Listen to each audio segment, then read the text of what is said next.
Woo. It probably worked. Hello. Hello. What happened to the confidence from before? You know what? It's been a week, Rachel. That's what happened to the confidence. Fair. Fair. Oh, there's my. Gotta mute my laptop. There we go. Helpful. Hello, everybody. Okay, let's play some Spire. But before we do, let's do some other stuff first. We are going to do a recap this week, unlike last week when I forgot. But before we do that, we're also going to start off with another announcement. Not really announcement, but like awareness thing. You know how it is. Black Lives Matter. We got to say it still, so let's say it again. And you can use the exclamation point BLM in our chat at any time to get a list of resources, including places you can go to educate yourself, places you can donate. There's a really cool video that you can watch on YouTube. If you disable your ad blocker, you can watch it with ads, and then it will donate the proceeds from the ad. The creator will donate the proceeds from the ads. And there's also using the exclamation point donate what's it called, command in the Twitch chat will also take you to the North Star community like list of resources that you can donate to. So there's lots of ways that our chat can help you get in touch with and donate, and do what you can, be where you can, doing what you can. There anything else for that? Obviously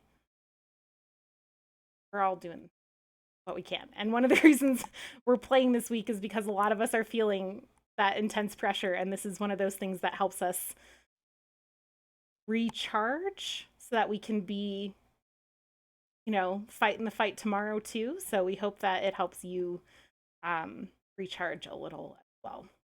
Okay, so let's do our recap. Players, what happened last game? Elvie had a nightmare that hurt a lot. Yeah. And then I think Kelby went from no stress to, I think I'm at 6. I think it was a stressful game for you. Yeah. It was a stressful session for me, and it was great. Loved it. When we don't want to sleep anymore.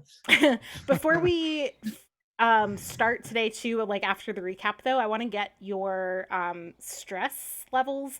And I know we do that every time, but this time, because there's a possibility if negotiations with our peaceful tea-loving ghouls doesn't go well, that we won't fight. But if we do fight, I'll fight you. It would be helpful for me to know specifically mind and blood stress that you have. So just FYI. But anyway, we'll do that at the end of the recap. So carry on.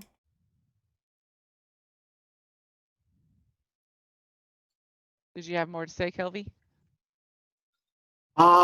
You did a lot. Yeah, Mother This is very pissed at me, and I'm very conflicted as to whether I should not me. Tyler knows what the right thing to do is, but Kelby's having problems figuring out whether to kind of go with the Viscant way of things or work with the ministry. So that's been Kelby's last session. The entire group minus me went to go buy weapons and armor. I don't exactly remember how successful everyone was at that endeavor, but on my end, I basically went up to check in on Amandu and Mama, and before I could really relay anything to Mama, I heard some screams from down below. But I will let everyone kind of talk about the weapons and armor they purchased. I think only Tyler got something. Yep. And I took a shit ton of silver stress, but I got 2 poison daggers out of that. Well, So we'll see if I can put them to use against the tea-loving ghouls. you did take Fallout, which does erase stress. But Minrai stepped in and ended up. Didn't Minrai? Yeah. Yes, but it doesn't. So you still took the Fallout. Like, so the way that it works is the Fallout happens, and then Minrai's ability happens. So you still get the benefit of losing the stress from the Fallout, but you don't take the actual bad side to the Fallout, if that makes sense. Right. But Minrai did take Fallout as well, which means Yes, you can I erase did. stress, and you have basically a debt outstanding with Marguerite, yeah. that will Putting over stress time on the put stress bond. on the bond. Yes. And then, quick question. Yes. With the stress that I'm removing, so I'm removing 3 stress. I had originally removed it from mind because I thought it was anywhere. Should it be on silver though? Because that's what was like that. That's what the Fallout was. The rules don't say that you have to, that there's any rhyme or reason to how you go about removing the stress. So it's actually up to you, I think, to strategically pick where you remove stress from. And I think that your Fallout was a moderate Fallout, which means that you should be able to remove 5 Fallout of stress. And Minrise was also a moderate Fallout, which means 5 per. I'm at 0 stress now, except for my resistances, which have a bunch. Although I think I only removed 3 last time. We ended up deciding on 3 last time. Oh, okay. For me, at least. All right. But if you want me to remove 2 more, like... I mean, it was a moderate Fallout, so you should be able to remove 5 regardless. So I don't see why it would only be 3. But okay. And then Rick cast a spell on the lobby to stop people that he didn't want entering from entering. Yes, that also so that did happen. may have some effect on these ghouls and may not. We don't know. He also did the thing with the mask and talking to the guard. Did we say that and I was spaced out or No. No, we didn't say Oh, that. yeah, we went over that. Kelvy and I did that. We and me wearing the mask from Amandu apparently saved our hides possibly somewhat. Certainly Wow. lend apparently, possibly, somewhat. lend credibility. I'll take it. Possibly somewhat. Such confidence. Okay. Anything else that we need to go? Minrai cast Whispers on Kelvy. I don't know how long that lasts, but that was a thing. Forever. I think until you Oh, sleep. goodness. So, or like for the day. I think. Perfect. Blah, blah, blah. It's So Kelvy it does also not thinks- have an amount of time. Kelvy Oh, no, it's his next also day. is just hearing Minrai in his head and thinks he's going even more crazy. Oh boy. I think I think it got explained, right? Yeah. Yes, kind of. but he yeah. had some stuff, and Barnabas is right now trying to think the best of Kelvy and trying to give him the benefit of the doubt and help him out. And he also gave that dude's weird Vis blood to Maud, right? As she was heading up to go to New Yes. Heaven to have it looked at, and she Oh, said the right, ghouls yeah. are acting fucky, and then now we've got some fucky acting ghouls. So Yes. And that was when Rick was going upstairs to see Mama Luke's. That was what she said as she was coming down. Was she was worried about the ghouls, that they were acting strange. And then Yes. that's where we left off. Let's see if Kelvy. Go ahead. Yeah. I was about to say you didn't get my stress. I haven't gotten anybody's stress yet. I want to roll for Oh, okay. Kelvy's thing.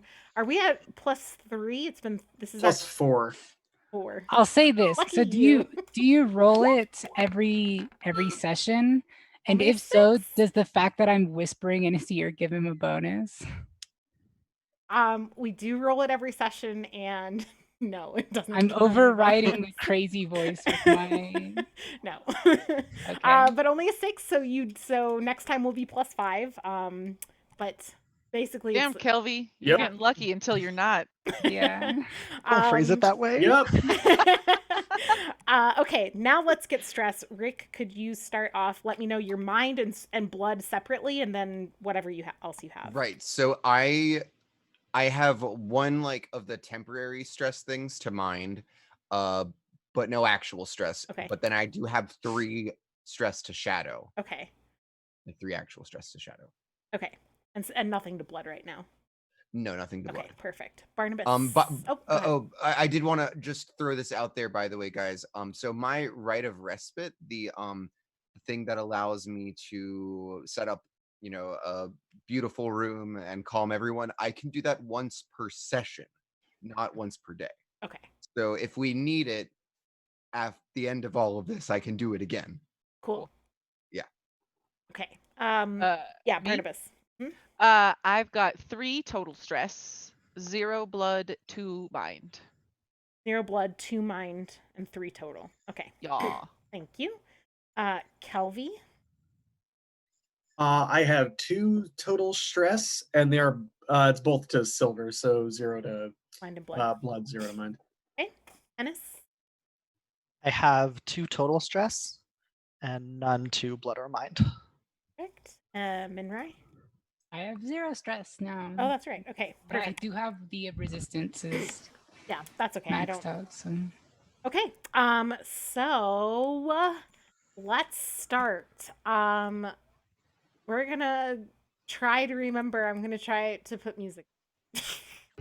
I believe see you. how it goes. it's so beautiful. I love these dulcet tones. Yes, really exciting, great. So sonorous. everybody. As long as we don't have like the anxiety music again. Well, this one's called Bump Boy, in the that was a Night. trip. So thanks, Kevin McLeod. Okay, so let's start. So we left off with Rick on like the stairwell, kind of up to the ceiling or up to the roof, like the 5th floor. Finding out, hearing from Mama that there is that there's a problem with ghouls. She's very panicked. We left off with the others. We said about 2 minutes walk from the apartment, not aware of what's happening. And yes. Right. So originally my plan upstairs was to basically have Mama spread some rumors, but that plan kind of hit the fan and went everywhere the moment we heard the scream. So yeah, basically I think at this point I'm just running down the flight of stairs as fast as I can. What did those screams exactly sound like? So the screams, they're very kind of, I'm not going to scream for you, but Aw, they are, man. the thing is, like, you're like 4 or 5 stories away, right, from this, so it was fairly faint by the time it got to you, but you still heard it.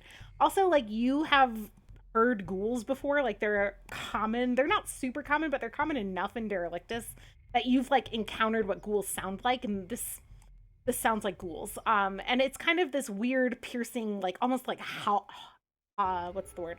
Hollow? Like, it doesn't, I know that hollow is not like a word we can really use to describe sounds, but I hope it kind the of like, Dementors in Harry Potter when they come and they're like, "Ah!" and they like scream. So this scream, while I've heard stuff like it before, it's still very, very different, perhaps. it's definitely not like, you wouldn't, yes, this sounds enough like a kind of like shriek of pain or of anger that I think it would alarm you, if that's the question. Yeah, would I have been able to gauge something off of Mama Luke's reaction to these? Yeah, I mean, she's kind of like, remember, she's like hobbling down the stairs as fast as she can, and she's panicked. She's like yelling about ghouls and Right, like yeah. that, telling you that they're acting strange. Yes. Okay, so my guess is that Ulrich would be concerned, but not like, probably not super on edge, but I would still check it out as quickly as possible. Okay. Yeah. So do you just kind of leave Mama on the stairs, or do anything with her first? Well, I would make sure that she's able to get down the stairs. Okay. Yeah. Like, So get her to her narrow apartment. flight of stairs. Yeah. Okay. So you get her to her apartment and then make your way down the stairs. Upon kind of getting to the bottom of the stairwell, you encounter a collapsed doorway from where Minrai and her crew of community workers had collapsed the door into Marguerite's, and on the other side, you hear one of these like shrieks, and Marguerite, the sound of Marguerite, like yelling.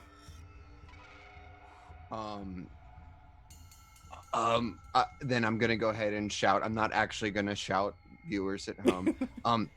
Marguerite, are you okay? Rick, is that you? And then like you hear another like scream and then like a crash. She's like, "Bring Minrai, bring help!" Okay. Are you fighting something? Yes. And you hear another like crash and like a really loud shriek this time. She's like, "I killed one!" Give him hell, Marguerite! And then I mean, I would know where everyone else was going to fight. Mhm. And so Where they yeah, were I'm gonna going- go ahead and run outside and try to find my compatriots, because clearly this isn't something I'll be able to handle on my own. Yeah.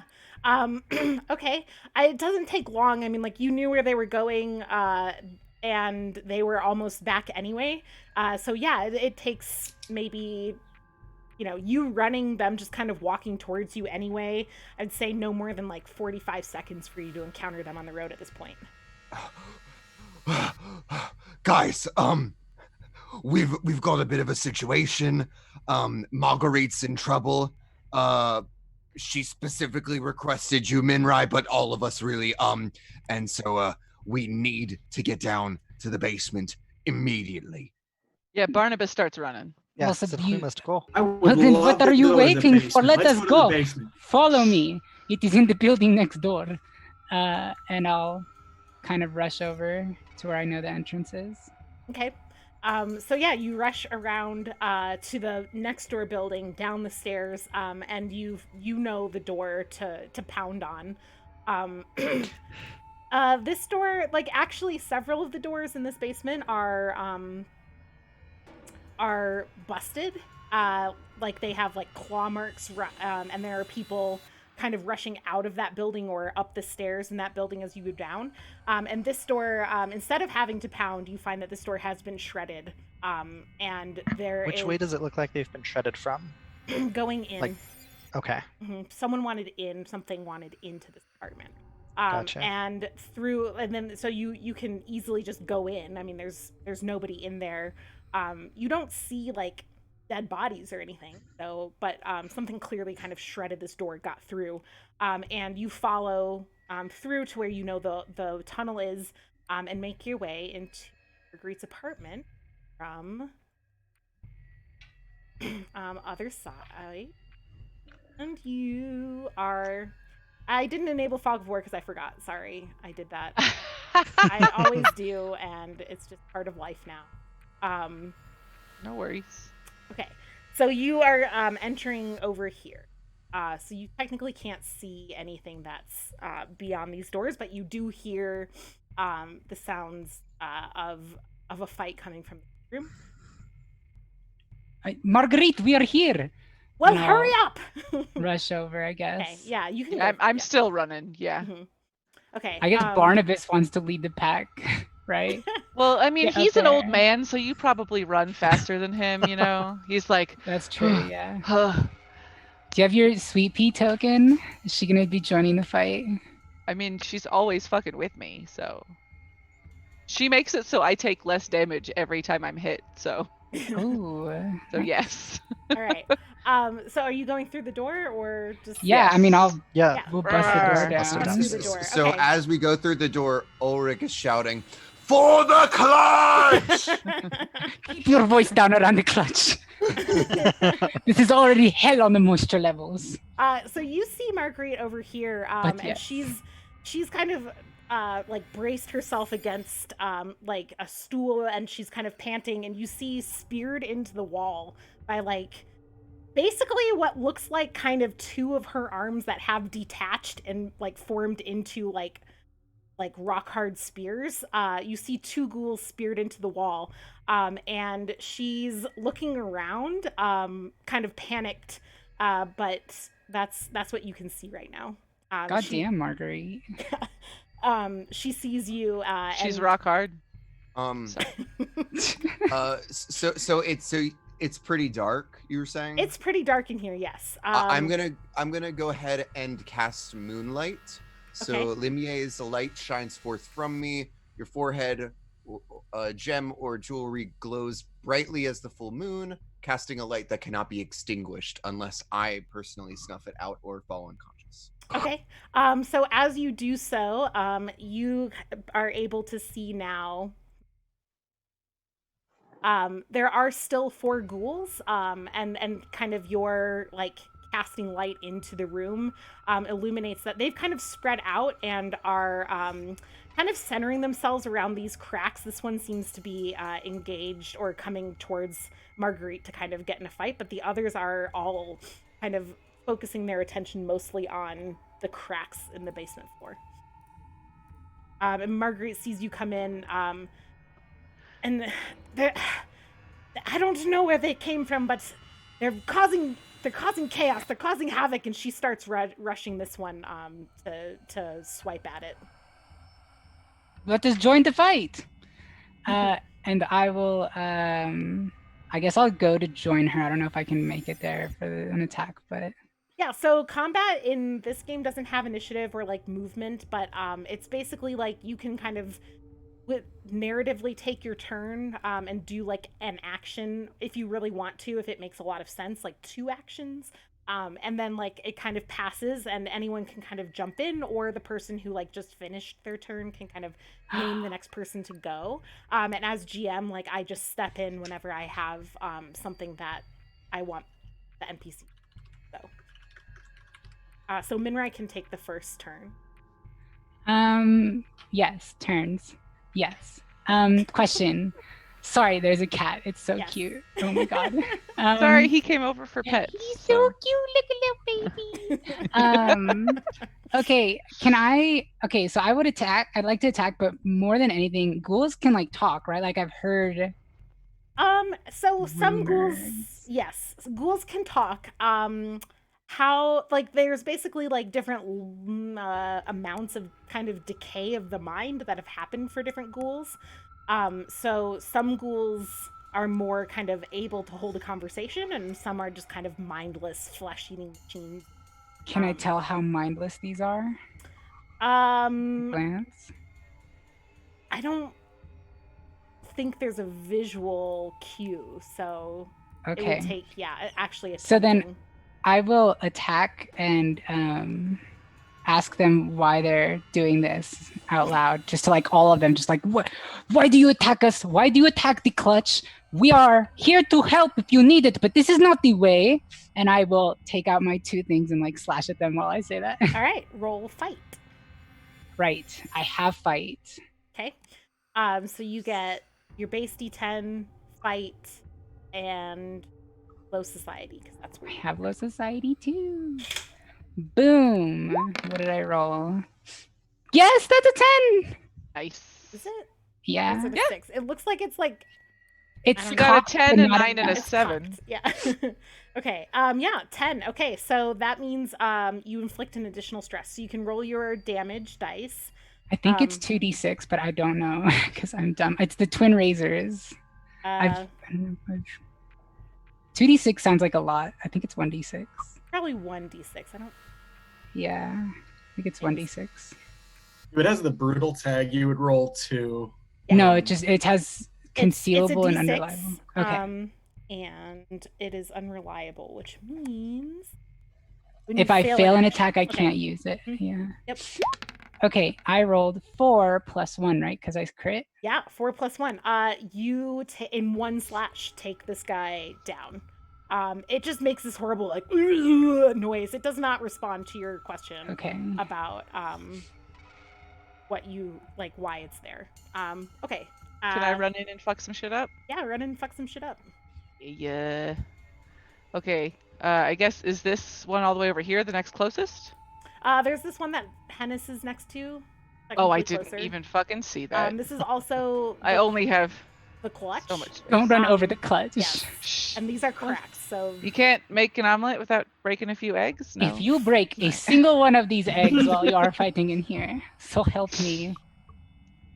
Okay, so sorry, Hennis, if you were gonna go after that one. I mean, I I'll mean- probably miss it, so who knows? Take a turn. I'm gonna try and slash at it with my war cleaver. okay, slash away. I oddly enough do not have fight, Okay, but so So- does that mean I get 1 dice? plus low society if you have it, because I do. where you are. So yes, 2. Yeah, I wish I had fight. That'd be cool. Otherwise, I'm super cool. It's fine. Are those both? Is that a failure? Or is 6 is a success, but you like essentially you also take stress. So you can go ahead and roll your damage. Okay.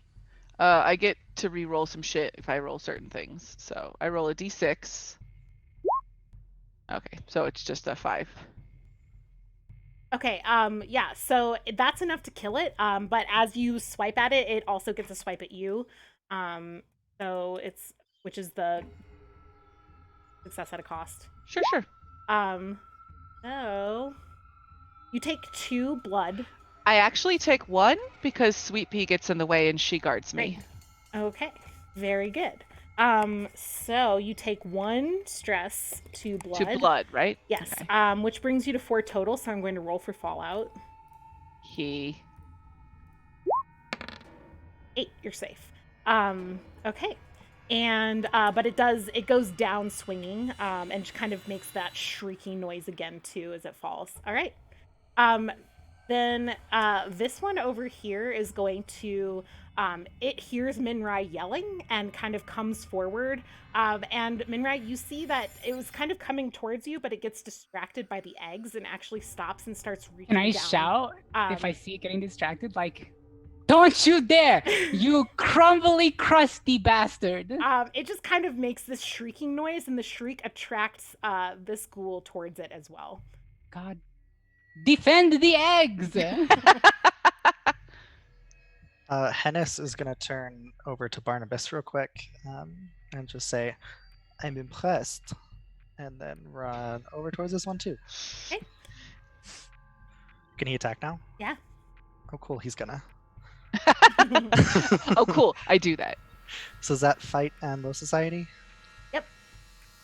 I picture Hennis And as a this base like D10. quiet, burly dude who could like pick someone up and then tear them in half, like the mountain. 7. So that is success at a cost. So you can go ahead and roll damage. Come on. There we go. Oh, come on. Okay. All right. So you rush in and take a swipe at this guy, but you kind of find like your blade, like you were expecting kind of human or drow, I guess, like body parts, and the ghoul like just kind of tears into like some empty flesh there instead. And it's going to claw back at you for 1 damage, because I'm going to use Secret of the Second Skin. okay. Nice, because it did roll a 3. Oh, good. All right, and then So that's nothing, because it goes to armor. What's secret of the second skin? Well, I figure if see. you name a cool thing, you should describe it. Once per situation, when you are attacked by an enemy and the GM would roll to inflict stress, you take 1 instead. Nice.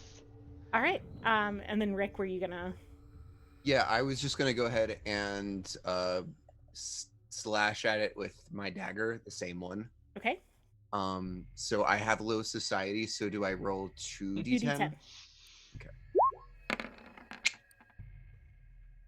That's level 1s. Oh no! Why? But To be able to before roll snake anything eyes in happens, this. Yeah. before anything happens Sure. here, I do have a quick question. hmm So I had been completely ignoring, for some stupid reason, my refresh. So my class refresh is I get to refresh when I help those who cannot help themselves. Mood. Mm. Me too. So I would like to argue that me going and getting my entire group and bringing them over to Marguerite was me helping her when she could not help herself. Yeah, I also think that like we really should have done some refresh for you helping Amandu in that way because he was out of his fucking mind. So Well, I didn't really get much true, the stress stress came later. until last session, Yeah. really. I mean, I was Yeah. also out of my fucking mind last session when I woke up, so there was Yeah, that. I And think- I helped you by putting my voice in your head, which should... All right. Yes, I think that it's fair to say that you should refresh some stress from that. So So yeah, I guess I'll just kind of look up exactly how to do that. So yeah, so refreshing stress, when you refresh, I think it's you basically roll for like how significantly you fulfill the terms of your refresh requirement.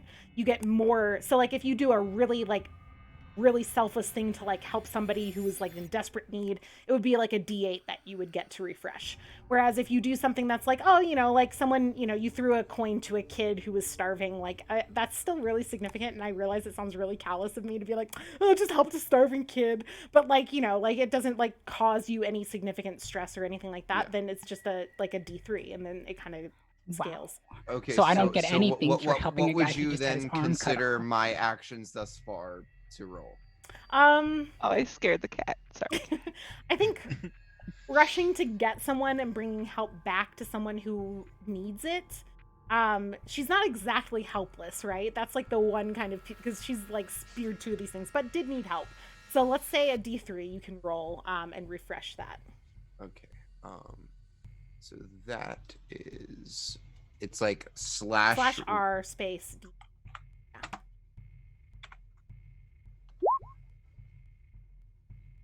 A 2. Okay. Okay, cool. So you're down to just one stress, right? Yeah. Okay.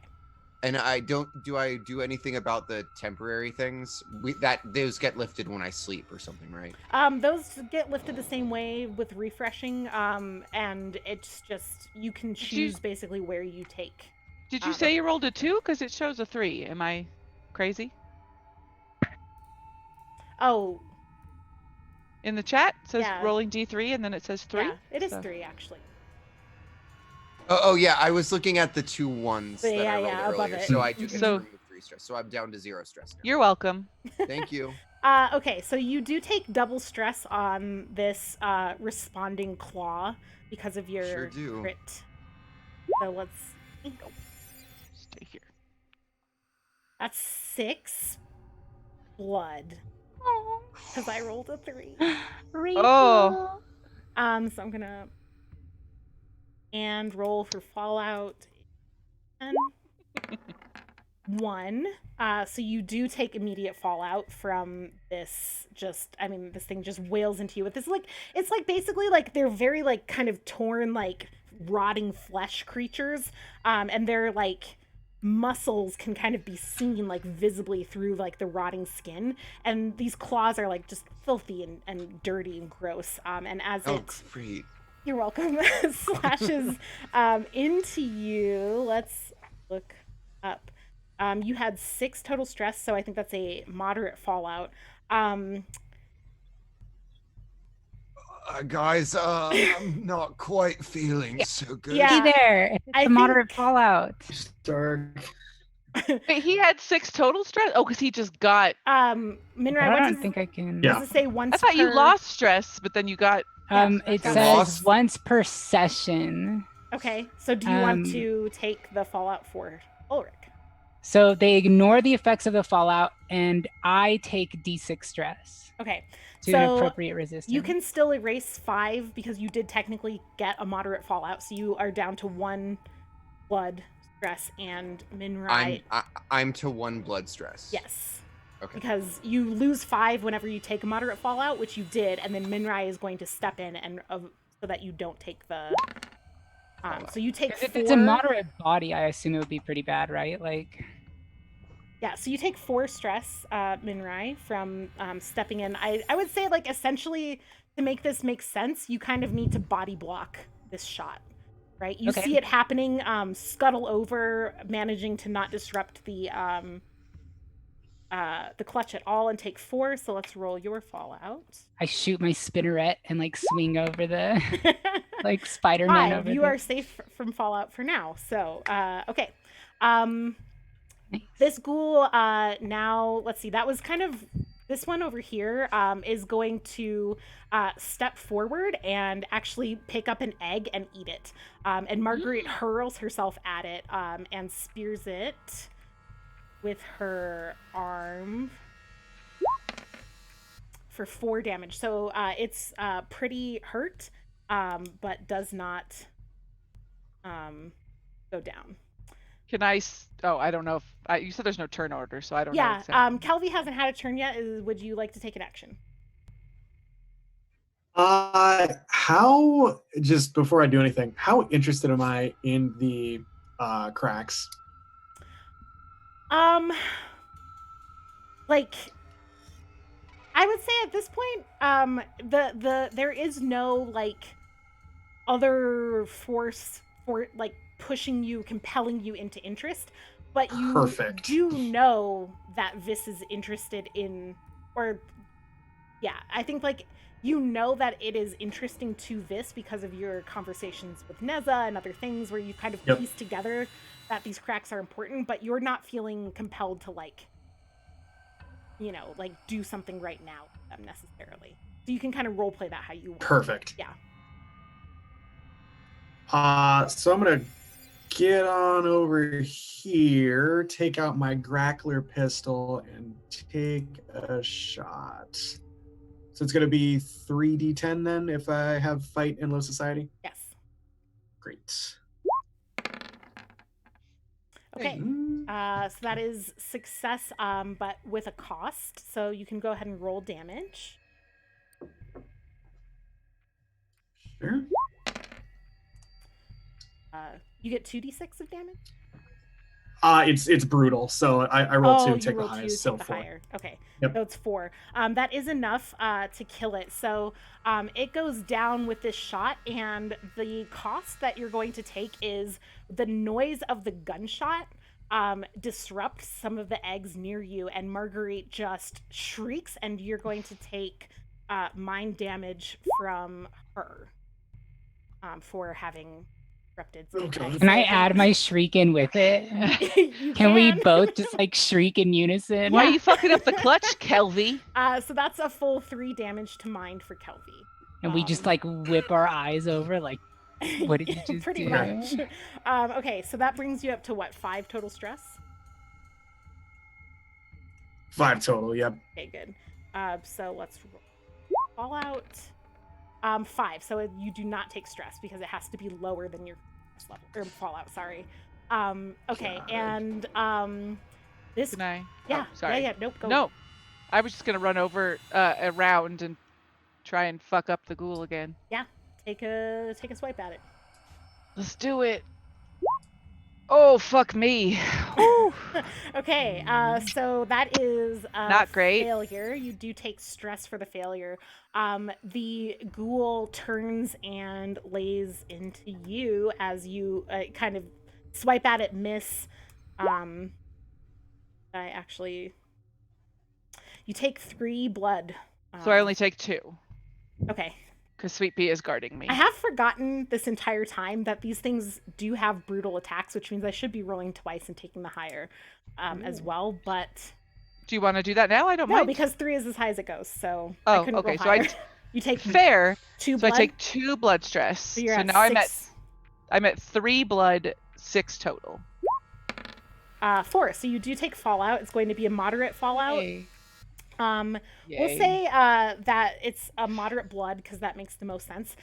This thing swipes into your shoulder and damages the shoulder enough that your arm is like basically not going to be very functional until it gets healed. My left arm. Sure, your left arm. You can still take attacks. It's just like it's going to be painful and like cause like problems. And you have this as like an ongoing fallout, is that your left arm is torn and bleeding and not functioning. Okay. I'm gonna run over there too and make an attack. Good. You can erase 5 stress for taking that fallout. I can? Yes. Fucking sweet. All right, go for it, Hennis. Oh All boy. twos. Okay. Oh, Boy. wow. You come in to That's what I get for fighting well yesterday. yeah. Luckily, it wasn't all ones. It could have been all ones, right, Sam? Could have been all ones. And this thing like ducks out of the way. I'm gonna say like the cost to this is this actually gets out of range of another attack from Marguerite as it swipes at you. I guess I should roll.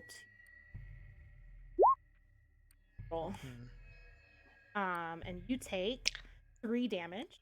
So let's see. 2.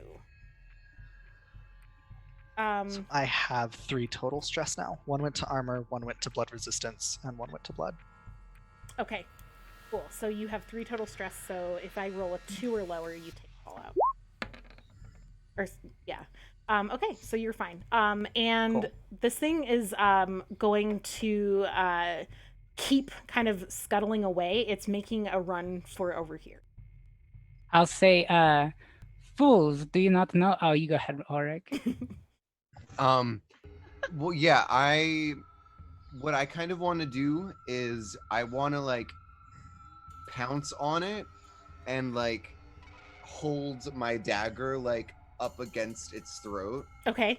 I assume that would probably be some sort of like killing blow, but my goal is that I want to like interrogate. Grapple it, yes. Yeah. Yeah, so we can say we'll just say it's a fight roll, and it's already taken 4 damage from Marguerite. If you succeed, right, if you roll a 6 or higher, we'll call that enough for you to successfully grapple this. Okay, cool. All right. Well, here goes. Yes. 6. Oh. All right. You do Nice. take damage as you take this thing down. It bites into you, so it won't be brutal because it's a bite attack and not a claw attack. But you do still take 2 blood, which puts you at 3. Yes. And I will roll. 2 or lower is fallout. You're safe. Okay. All right. So yes, you have now grappled this thing to the ground. Marguerite is attending to the clutch over here. All right. So I probably can't literally understand it. But I guess does anyone have anything like rope? I don't really know, but I think our best guess is going to be to bring this ghoul up to Mama because she can speak with them. Does Barnabas know much about ghouls through his religion and his work with things? Would he know if it would be like worthwhile to Try talk to to reason. it?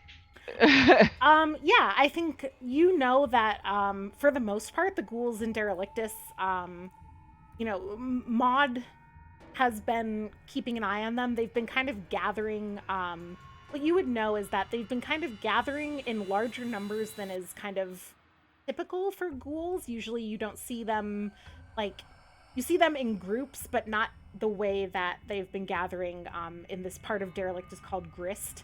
And over in Grist, they've been a lot of them have been gathering. And there's right, that's what she told me, right? Yeah, and that she's been keeping an eye on them, and for the most part, they've just been doing normal ghoul things, which is still eating people.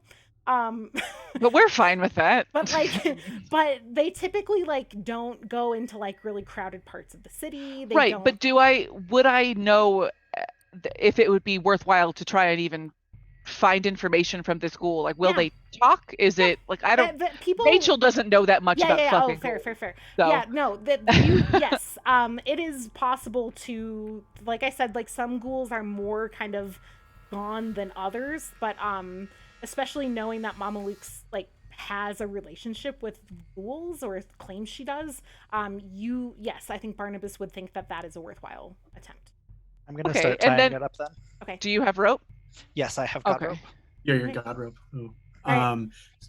So do they share a language with us, Yeah, or they have used to be people who started eating Okay. people. Yeah, they're basically they're like me, but I was blessed by Charnel as one of his chosen, and so I get to be cool, sweet old Barnabas, and they lost their Got it. sanity and stuff. So Cool. I mean, if you want me to deal with it right now, I can do that. what?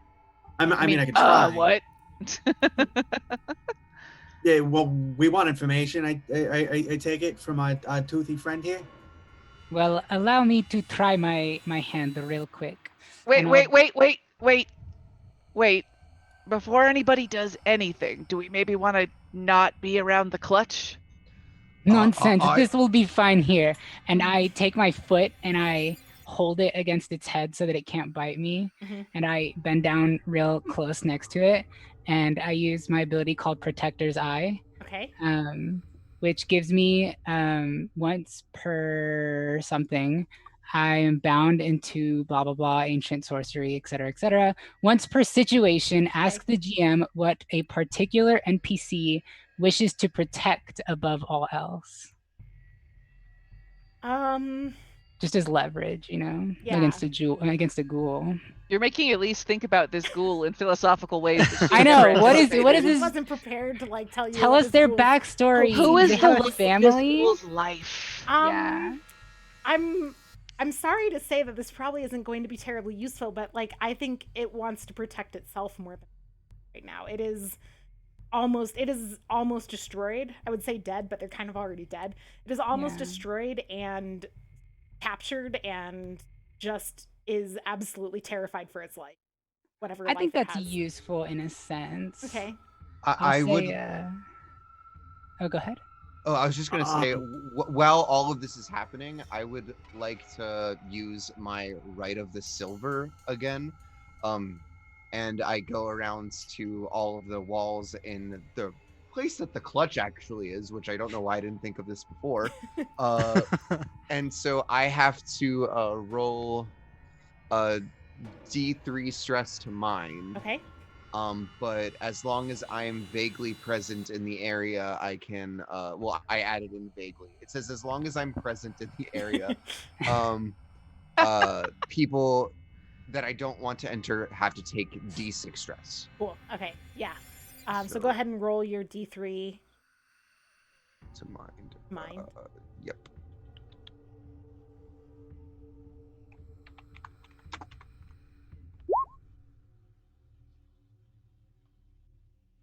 Okay. 2. I'll roll Fallout. 4, which I believe is under your current stress level, which is 5, right? Yes. Okay. So you do take Fallout. It's once per session. I can't do it again. It's Dang. okay. It's okay. And I think 5. You were at 5, so it is a moderate Fallout, and we'll. I think it makes more sense to put it to mind since what you just did was mind damage, right? Right. So, okay. Phobia. You acquire a phobia of something related to the stress you suffered, person, item, situation, or something more abstract. Can I have a phobia of cracks? Of cracks in the I think there's a couple of different ways. I'll let you choose. The cracks is good. I haven't thought of that. I was also gonna say obviously ghouls could be part of it, or this kind or having seen Marguerite and Minrai react to the clutch getting damaged. It could also be a phobia of damage to the clutch, right? Because you putting up this protective ward specifically to defend the clutch at this point, that you are kind of an obsessiveness around fearing damage to them. Yeah, I mean, I think that last one, makes the most sense. Also, I think there's way too many cracks in Derelictus for me to survive. Can we take the mirrors out of the bathroom? Rick just never leaves the house again. Every time I shower, it's horrifying. Okay.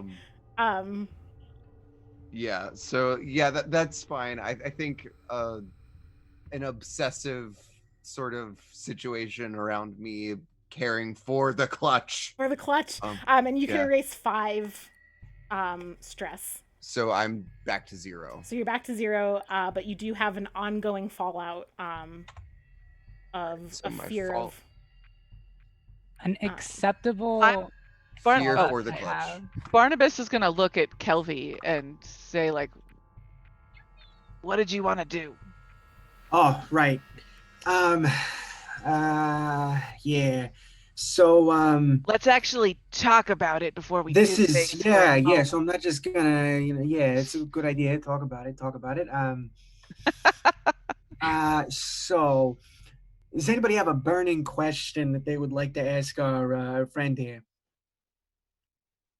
The fuck is going on with all? Zigul? Like, what's Why are you going extra Ghoul. crazy now? Why'd you gotta come attack the clutch, huh? why is the are you okay, Rick? Yes, I'm okay. But the clutch was almost damaged. Oh, oof. There. I understand your rage, friend. I I must go check on Marguerite. Oh no, it's moving I on. would say the kind of question that I don't know. I'm trying to think about how much information ghouls have, but like, if they know what has changed recently to make them behave differently than they ever did before. But I don't know if that's too complex of a question for this motherfucker. For this guy, I could just say guy. It's fine. I don't need to curse every 2 seconds. So they're Oh.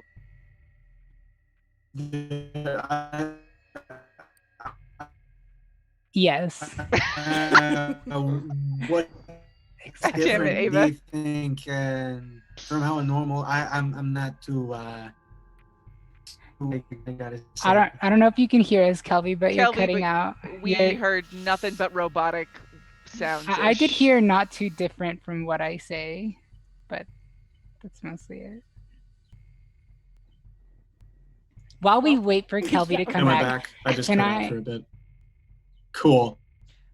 I think you're back, maybe. You're frozen, but we heard your voice. Now you're You're back. back. Oh wait, there, you're back. I'm back. Yeah, I'm Ish. frozen. kind of. I'm back? It's kind You're of back. coming and You're going. good. a little. What was the Try again. last thing that you all heard? None of your response to what I said. Yeah, you started talking Pretty and then you much. immediately cut out. Great. Can you remind me what you said? Because I think I went on for a bit. Just specifically wondering why they're acting differently now, like what's causing them to want to come into the clutch or attack or gather in large groups or move out. Like, and I said I didn't know if it was too complex of a question for this motherfucker. Yeah, I can try something of that nature. So I'm gonna just so I have a fun little ability called Do It for the Story. This is an occult spell, Oh my so God, I'll have to roll yes. for it to see if it even succeeds. But once per session, an NPC you're talking to does precisely what you want them to do at that moment in time, regardless of social mores, fear, obligations, or politeness. I would assume this would also be like it could also be like a command, like I want you to tell me X, if that's an okay interpretation of that. Cool. So I'm going to ask our ghoul friend. Hey, ghoul friend. Trying to be as Ghoul specifically vague as I can friend. to get a good general answer. If What do you have to they're roll remotely all to? there. You roll. I know you said. I have to roll just it's a base D10, so it's just occult. Occult. So if I have the occult domain, would I roll 2 then? Yes. Okay. So I'll roll 2. Before I roll, I'm just going to ask, what's the ghoul's So it's the NPC does exactly what they want to do, not what you want them to do, right? Like that's the wording of the. Let me. I'm pretty sure that's the case. read Which it one.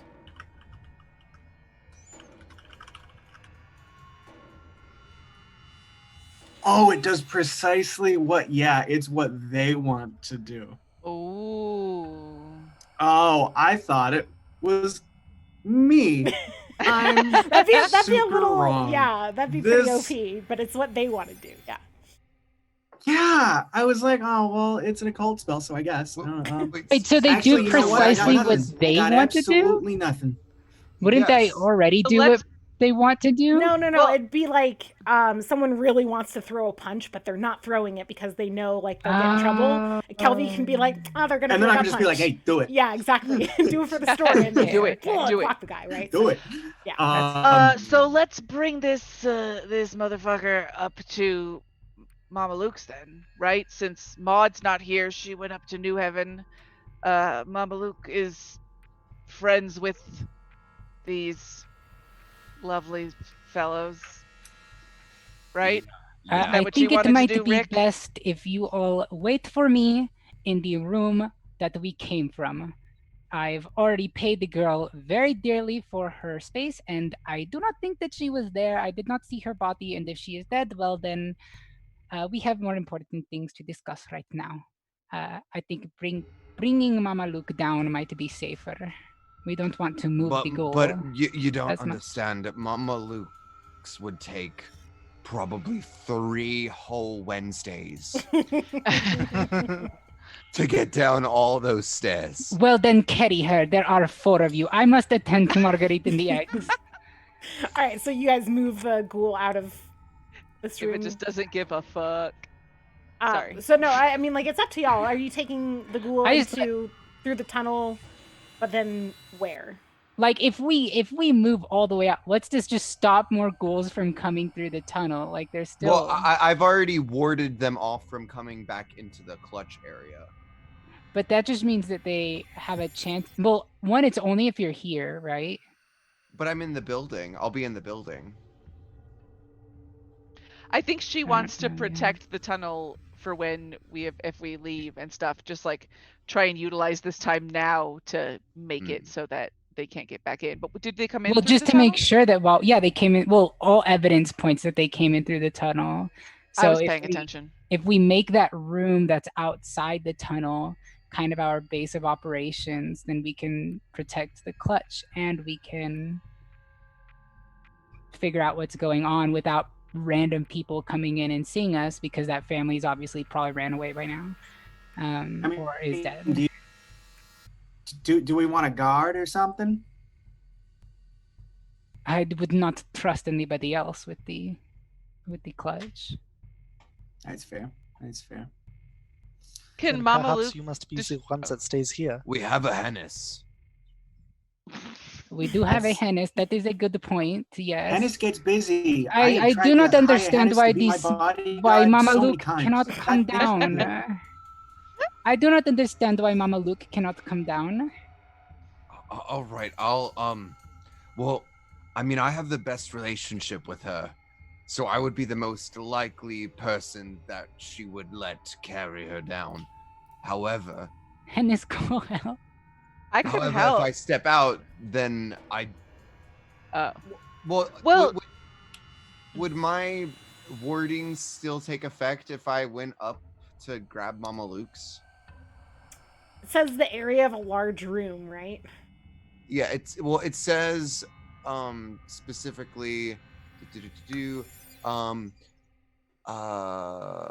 if you are present in the area and you don't hold on, where did it go? It just skipped around. If you are present in the area, you can stop or slow unwelcome guests from coming inside. So it's pretty vague. Yeah. Ooh, I mean, Barnabas would volunteer to go up. I feel like she has to not totally hate him since she likes ghouls and he's just like a step above a ghoul. But so who else? I mean, Hennis knows Amandu. Mhm. Amandu So- does not like me. One of my fallouts was specifically that Amandu is suspicious of me as well. Right. Yeah. So there is that. Then But maybe, Barnabas doesn't know that. So Rachel knows that, Barnabas does not. Then maybe I I should would stay down prefer- here and maybe I should stay down here, and Hennis should go up and get Mama Luke's. Are think you sure that is wise? How about I go? Sweet Pea can help me. It'll be fine. I would like to go, but I would like someone to go with me. Let's go together. It is done. And Barnabas puts his arm through your arm. Oh, Aw. goodness. Starts walking up the stairs. Hennis looks like he does not know what to do with his body. Ship It's okay. it. Barnabas knows what to do with your body. How many of you Oh. took? Oh my gosh! Thanks for that one. Phrasing? That was No, amazing. it was intentional. We all know it. How many of you took a claw attack or a bite attack from the ghouls? I did. took that fallout damage. I don't know if you would count that or not when I interrupted the attack. Yeah. Yes. It was a claw, technically. But did I still like? I'm down to 0 stress for blood. Right. So did I still take a hit? Yeah. So I mean that it's kind of weird, right? Like we have to, I guess, decide. Like I think that it makes sense for it to be like this is a not natural ability that Minrai has. And so I think it makes sense for her to kind of like transfer that stress onto herself rather than literally like intercept the thing. So I think the blow went to Ulrich and Minrai kind of stepped in and took the damage instead. the right? emotional damage. Well, I'm cool physical with that. damage, but still. Okay, so Rick, Barnabas, and Hennis Hennis. all took claw attacks. Okay, then Yes. Is you this have to ongoing? roll resist. So that is a D10. I don't. I You add have anything? resist. Yeah, if you, it is a skill. So. Oh, I don't um, have it. I have low society. Does that count? I would. I don't know how this shit allow works. Occult to be the other Oh, the domain. I got religion. Okay, A so crime. Just 1d10. 1d10. Or if But do I roll 2d10 because I have the skill? yes. 6. 9. 7. Okay, so that's all successes.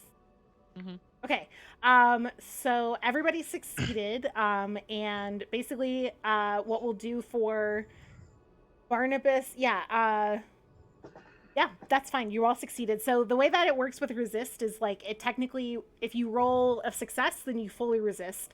If you roll a partial success, like a 6 or 7 or whatever it is, then you downgrade the amount of damage that would be dealt to you. And since it was already a D3, there's no further downgrade. So we'll just say no damage. All of you managed to kind of shake or shrug off or resist the ongoing effect of the claw. So Yay. nice. Okay, so Barnabas and Hennis head up to get Mama Luke's. Mama Luke's. Minrai, did you want to have a conversation with Marguerite or just? Yeah, I'll see if Marguerite, are you hurt? Is there anything I can do to help? Or how is the clutch? Yeah, she's kind of attending to there. Like you see, she's actually like there are tears streaming down her face, and like a couple of the eggs over here, like one of them got eaten, one of them got smushed. The sound from Kelvy's gunshot, definitely like there's damage to not the actual eggs, but like they're kind of like the webbing that is holding them from the gunshot. And she's like crying over these eggs that have been destroyed. So is Ulrich. Yeah. Rick is also just like looking at the eggs and just sobbing. Oh God, and- Rick and Minrai are just going to be insufferable about the clutch now, aren't they? But Minrai, she looks at you and she's kind of starting to like piece together like where the web was damaged over here. And she looks at you and she's like, I'm hurt, but I'm more worried about the clutch. Can you check on the other eggs? Check on the ones over. He points you to where these ones Yeah, are. I'll go check on them and see if I can put together. Yeah, you can roll fix. I have fix. Okay, yeah, so you should get 3 d10 for this. Okay. Please work. That's a 10. critical success. Nice. Congratulations. Thank I you. also have fix, so can I be doing stuff too? You could offer like essentially help to Marguerite. I don't think she or Minrai would let you touch the clutch. Oh yeah, no. But you could No touchy the clutchy. no touchy the clutchy. But you could offer her your help and or offer to bandage her because she did mention. Minrai, if there's anything I can do for you, I see that you've got a little bit of, what color is her blood? Is it red? Can I answer this? Yeah. Can I just pick? Sure. Oh my god, yes. What color is spider blood? Probably It's red. kind of like, it's like, you ever see like that shimmer of oil on like water? Yeah. It's kind of like that, except it's full of spiders. Your blood is full of No, I'm just spiders inside yourself. But yeah, it's like blackish with that like oil shimmer. Well, I see you're leaking some spiders, so listen, I've got a healer's kit. I can basically Attend to patch up- Marguerite first, and do not touch any of the eggs. Be careful where you step, and do not ever fire that gun in here again. That was Kelby. Oh, it was Kelby. And tell That was- Kelby not that to. was me. Kelby, you can hear me, damn it! Don't ever You're fire in that my gun head. in You don't here have to shout at me. again. I'm just getting it twice. Just Trust me. real loud. Trust me, Kelvy's got what's coming to him after that. Good. Yes, major go tend to interaction. Marguerite. Don't step on any of the eggs and be very careful. I am sure she is not in a great mood right now, but we have bigger things to worry about. I am fine. Yeah. All right. So I'll go ahead and basically offer the same thing to Marguerite, and yeah, if she's taken any damage or basically just needs to be calmed down, Mm-hmm. I would like to attempt to facilitate that. Okay. Yeah, I mean she is focused on the clutch, but she lets you kind of you see that like these spears that like detached into the wall that are spearing these dead ghouls into the wall are like her arms, and she is like regrowing. You can actively see that like her arms are regrowing out of her like weird, yeah, she has like very strange limbs. I love her. Yeah, and she it's uncomfortable, and she keeps like trying to reach for things and like essentially can't because her arms are. I didn't mean to interrupt you. I'll shut up. Okay. And so she asks like if you like she's not in dire straits in terms of needing like to be patched up right away, and she seems more interested in you helping her like hold things in place and stuff. And so there's not really necessarily a need to roll for this unless there's something very specific you want to do. It's more of just like you're helping out with her. Sure. I mean, I can, like, I mean, are the eggs literally just in like spider webs like this, or is there any sort of like physical structure? They are cradled in spider webs. Okay, cool. In that case, I mean, I probably have some kind of like disinfectant or something, because if she got like her arms off, then she might need something, so like an antiseptic. So I just kind of reach into my healer's kit and hand her that, and I'm like, rub these on your new arms. Or do you want to rub them on her? I'm sure Ulrich would love to. I'm just gonna be quiet now. It's fine. Yeah, and and again, Marguerite, if there's anything around here that I can possibly help out with, maybe patching up some holes in walls or something, I don't know. Well, Rick, it seems to me that we need to worry about holes in the floor now. I wasn't, and she kind of stops what she's doing and like rubs at her face, and she's like, I didn't want to, but everybody is coming for these cracks into whatever.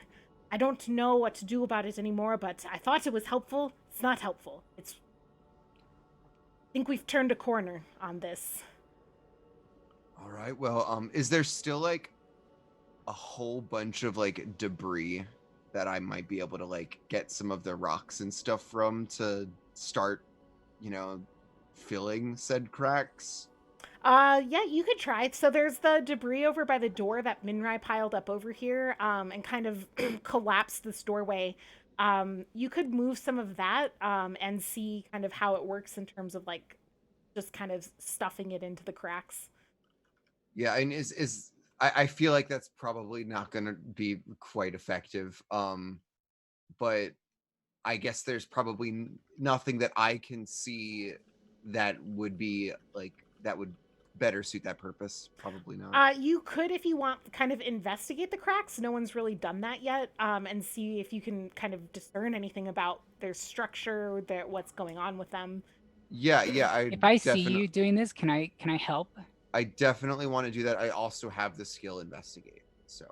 Yeah. So is Kelvy sitting on the I do ghoul? Is too. that the plan? Okay. Yeah. So Ulrich and Minrai, yes, you are welcome to investigate. Would this also be fix? It depends on what you want to do. If you're just trying to ascertain information about them, it's just investigate. If you want to actually like right now try to like fix the cracks, that would be fix. I mean, I think I want to get information first before I immediately try to solve a problem. I don't know the extent of, Okay. So so you could roll occult domain investigate skill. I have occult. So Minrai can you help. have occult, so then that would be 3d10. 3d10. Because okay. Wow. What the fuck is going on?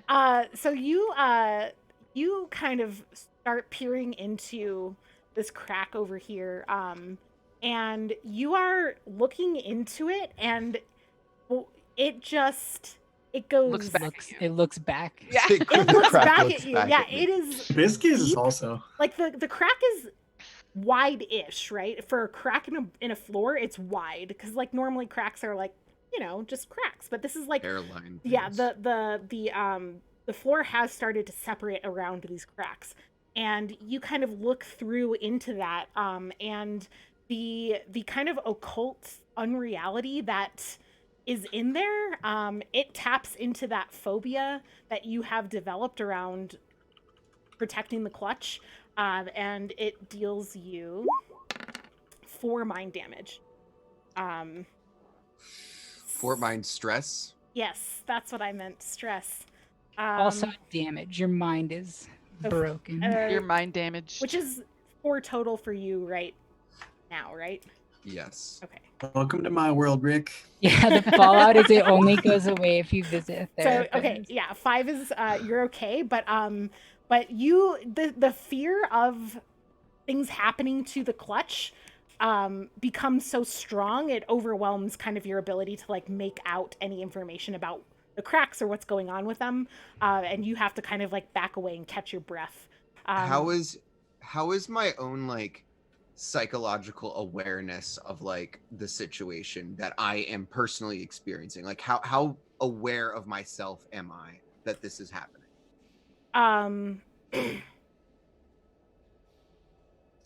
I think or do That's I kind of- think that's kind of up to you, I guess. Like how kind of in touch and present with himself and mindful is Rick of his kind of emotional and psychological state. my feeling is that he's pretty in tune with that, and so he would kind of be aware of the fact that he's all of a sudden sort of developed this very strong phobia, and that something's not quite right. He doesn't know what it is, but he thinks that probably what's most important to him is to stabilize. Mhm. And I think in light of that, I'm gonna go ahead and use my right of respite right now. Okay. Because so anyone that is in this room that has taken any sort of mind or blood, I think it's mind or blood restores 3 stress. Ooh. Okay. So the way that I would do that would be by personally I would take some of my own reserves of Malak, but then I would basically set up very far away from the clutch some candles, so there's no fear No. of burning. No. Oh, God. You could No. definitely set up Go into the candles other in certain room. areas, yeah, but it would probably be safest, and I think given Rick's kind of phobia, for you all to move into this area to do candles. Yeah. Yeah. Okay, yeah, Which yeah. is So totally we all fine. move into the. Okay. Before we do this, do you like kind of explain what you're trying to do kind of deal? Like, I think we should all just take a moment to like breathe or something like that. Yeah, I would basically be having that sort of like. Okay. So group when you pep- stumble back from the crack, I think that's my cue to try something, and I'll kind of motion you to step aside, and I will sit down next to the crack, and I will use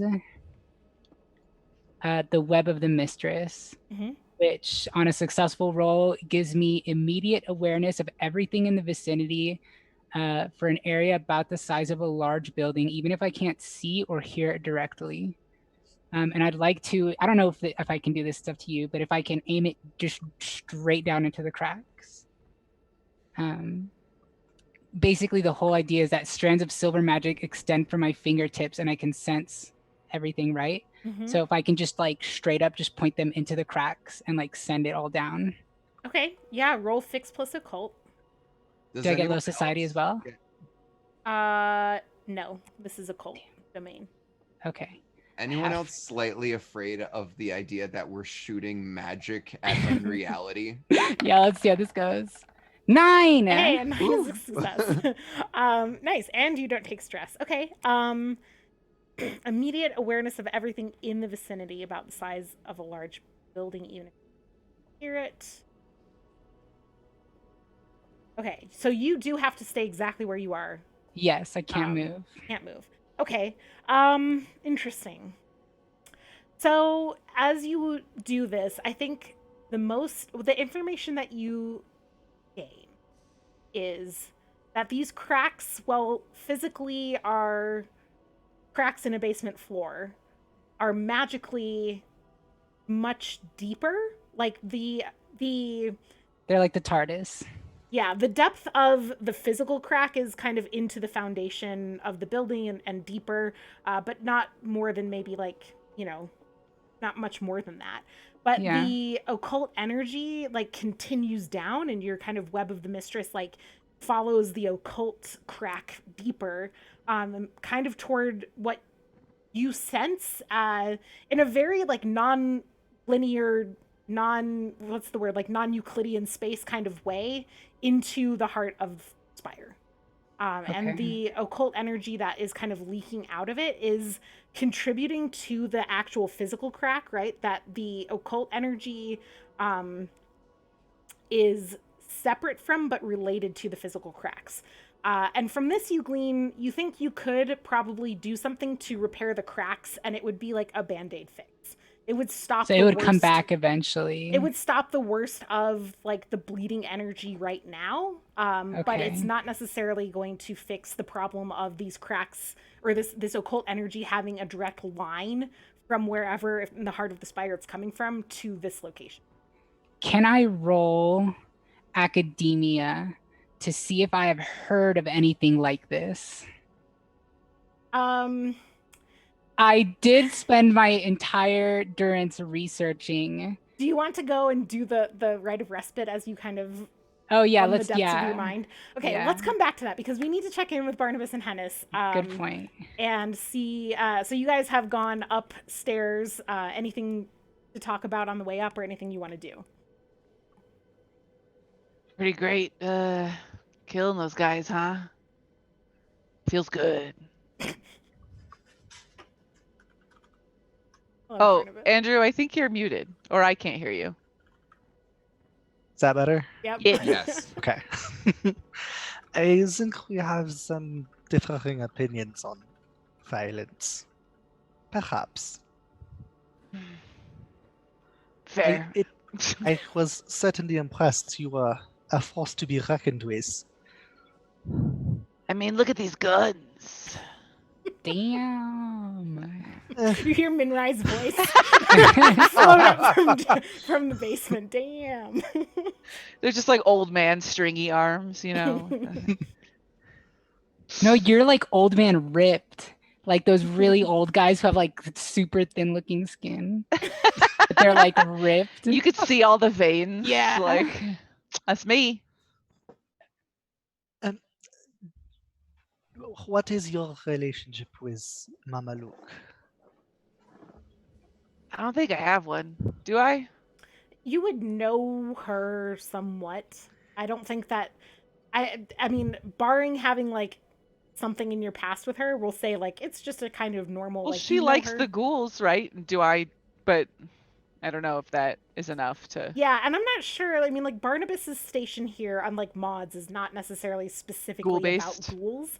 Okay. So I'm not sure how much like, I think that Charnel is kind of broadly at odds with like ghouls eating flesh outside of kind of his domain, but not in like a super active way. Like it's not like a war with the ghoul, right? So Gotcha. yeah. Okay. Yeah, no, I don't really know her. Other than my help in the community. We will make this work. Right, yeah, so you get up to the 5th floor where you know her apartment is. And Why does she live on the 5th floor? because she wants access She to has the mobility roof. problems. Yeah, Okay. but she first of all, she lived there before she had mobility problems. Second of all, Okay. she is so high up because she's always on the roof, and that's the next right up from where she is.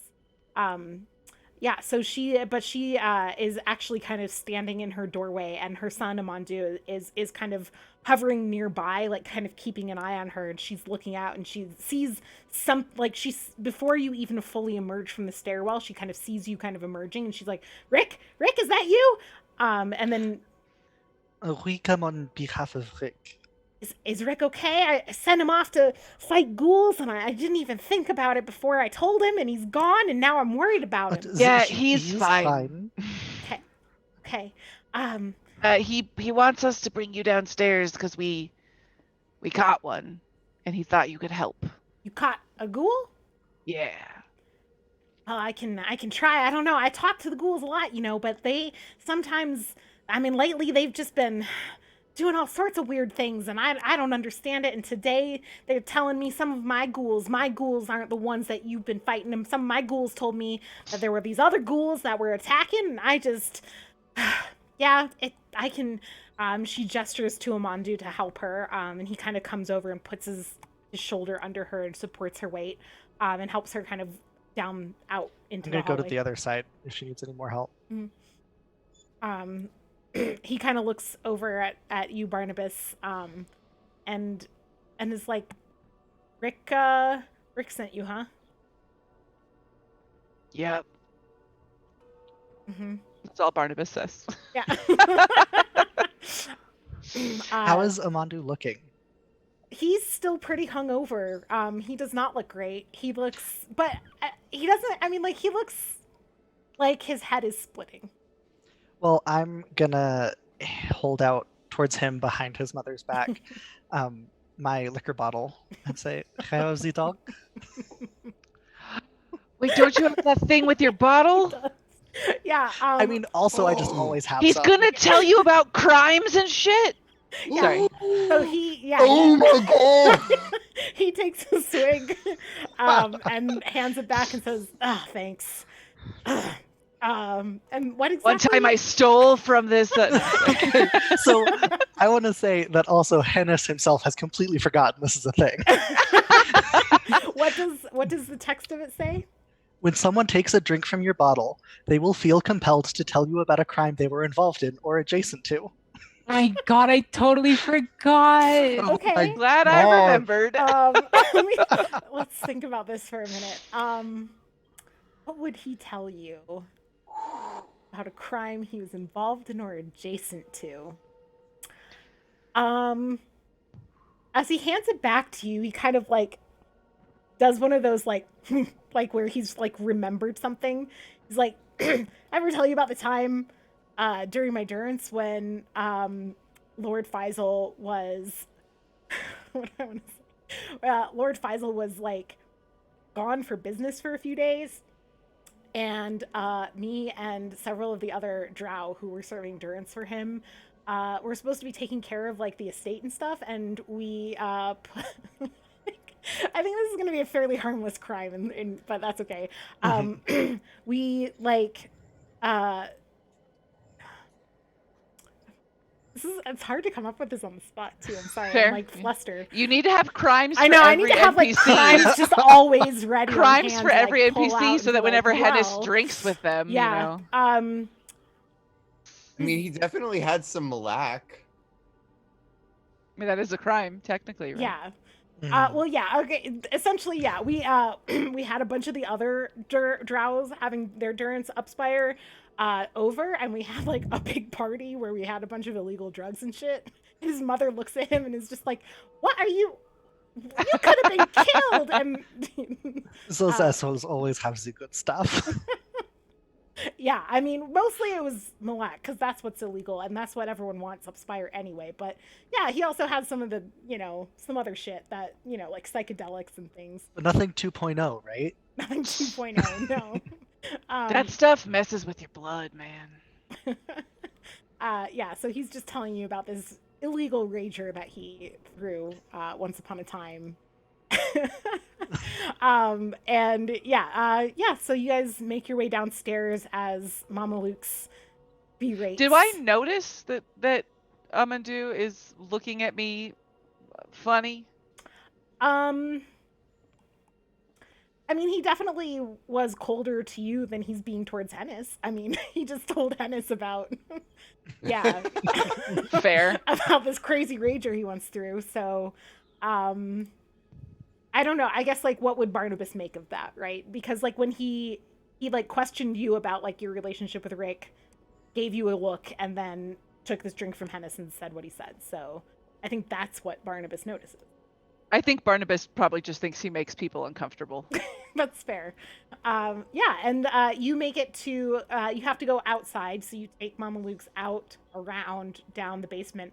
And when you get to the basement and you see there, now that like the fighting is done and there haven't been like screams from ghouls happening from Marguerite's basement, people are kind of from the other apartment building are starting to kind of return to their homes, and so there's some other people milling around and people like looking at the damage that has been done, and kind of talking about it. But you can go through the tunnel into this area here, which would mean that you find Rick completing the Rite of Respite, and Minrai, you can do. What is the Rite of Respite? That's people get to heal 3 stress from mind or blood, I think. Gotcha. Okay. Seems we've I might have not. Barnabas. I might have stepped away when he did that, or I just didn't remember. Sorry. No, it's okay. Minrai, you can make an investigate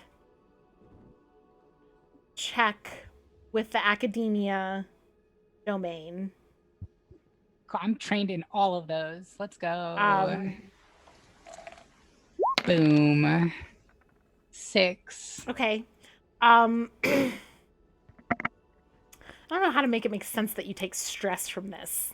I fall over. But what I will say is the partial success, I think that the stress would come, I think, later, in that that you've read some things about unreality seeping from the heart of Spire into places around Spire. Mhm. But you would need to have access to the books themselves to recall specifics or what people in the past did about it. And that would involve getting up Spire back to the... Yeah. Okay. I guess so. We all heal how much? 3 body and mind, or 3 body or mind? Just you, or do the others of us when we arrive there do it too? How long does it take to cast or anything like that, Rick? It doesn't take all of that long at all. It Would just you not says- like wait to help heal all of us, or did you just? It was driven specifically by like an event of Rick failing a thing Yeah. and feeling very urgently in need of... Sorry, I think that's when I stepped away, so I didn't know. That's fair. Yeah, I did it as a reactionary kind of thing. Like I needed to calm my own psyche. Gotcha. Okay, so as everybody comes in, I will tell a little bit about what I learned. thank you all for coming back. It is nice to see you, Mama Luke. And I will, while I tell them about kind of what I've learned, I will set up each of the ones that I think are kind of safe for the eggs with a little IV drip. It is very good of you all to join me. I have learned a lot, and there was some damage to the eggs, so your donation is greatly Everybody appreciated. did take like hits from nasty ghouls today. I don't. Did everybody take? Like Mama Luke? Kelvy didn't. Well, everybody that's not Kelvy They in don't our want my group. blood. Well, Yeah. what about Mama Luke and what is his Amandu? name? I mean, that's up to them Amandu. if they want to participate, though. She came down here to talk to the ghoul. I know, I'm They're setting her up guests. though. Please sit right here, Mama Luke. We bring Ghoul to you. Minrai, take a breath. Let her do her. 2 eggs were destroyed today. There is no Then time what good to is the blood going to Yeah. do for them? We want It to. will do good for the eggs that have been damaged We elsewhere. want to find out what is happening. That's what is more important. She can give after if she wants to. I'll give when I can. You know I'm good for it. Okay, fine. I'm gonna stand between Minrai and Mama Luke. She has much blood to give. It is no danger for her to lose a It's little bit. all right. I've given blood before. Besides, this son of mine, and she shoves him on do it, Minrai. Seems like he needs to be donating some blood to atone for some past crimes, maybe. Thank you. Yes, he does look very plump and full of crime. He looks awful right now, by the way. He looks Yeah. very. But perhaps another another day. Excuse me, I don't think right now would be the most opportune moment for Amadou to be losing any more blood. My goodness. Yeah, is drug blood okay for the eggs? He At was, this point, it is just alcohol. Yeah, I don't know how drugs- long it takes for the drugs to get out of your system. These are fantasy drugs. I don't know. I do not know why I talk to all of you. Mama Luke, here is the goal. Please speak with it, and then I will share what I know, and perhaps we will devise a plan of action. I already have some idea of what to do. Okay, let's take a break there, and we'll come back to the conversation with the ghoul. So we'll say 10 minutes. Be back 8:15/10:15 if you're East Coast, and we will continue our investigation of the ghouls in 10 minutes. I'd just like to say that between all of us plus 2 NPCs, there's one person who's good to donate blood, and it's the old mom who talks to ghouls. Yep. Everybody else does a lot of drugs. Yeah, everyone else has done drugs or has For been other bitten by a reasons. zombie Yeah. or All right, Kel I'm gonna. donate blood. Yeah, Of what's course. wrong with that? All right, I'm gonna mute us and put us on BRB. So go take your break. I'll see you in 10 minutes. Okay.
Okay, hello again. Here we are. I forgot before we went to break, so I'm gonna say it now. Don't forget to use !BLM and !donate to find out more information about places and things you can read and donate to and stuff like that. Yes. Yes. Yep. Just, Just do it. just do it. Okay. So we left off with you asking Mama Luke's to talk to this ghoul. So what I'm going to do is roll stress for Mama Luke's that will go on her bond with Ulrich. And it's going to be low because this is not a hard thing for her to do. 1. So you take 1 stress to the bond, which I think has no stress on it right now, right? Nothing. Yeah. Okay. And she this is just like in general, since we haven't done a whole lot with bonds, when you ask someone that you have a bond with to do something that is difficult or outside of like very normal types of actions, it stresses the bond, basically like you're calling in favors, things like that. And ultimately bonds can have fallout. But again, this is a pretty low key ask her to do. So out of the interest of me not role-playing Mama Luke's and a ghoul talking back and forth to each other just with myself and just like having a But that sounds conversation. fun. But I was here for it. how do the ghouls talk? Yeah, at least I want to be immersed in the world. Yeah. Mama Luke's looks at you and says, "I need privacy," and she banishes all of you This to a different bitch! room. Ugh.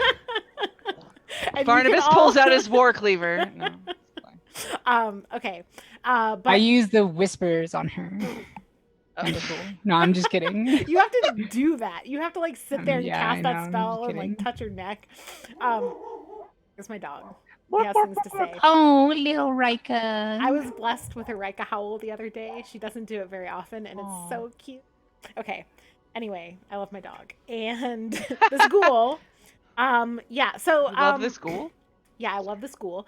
Well, no, so she doesn't banish you to the other room, but basically, like, she's kind of sits down with the ghoul in, like, a corner, and just, like, sits on the floor with it, and it's really injured, and, like, kind of, like, lunges at her because it's freaked out and trying to Well, it's protect tied up. itself.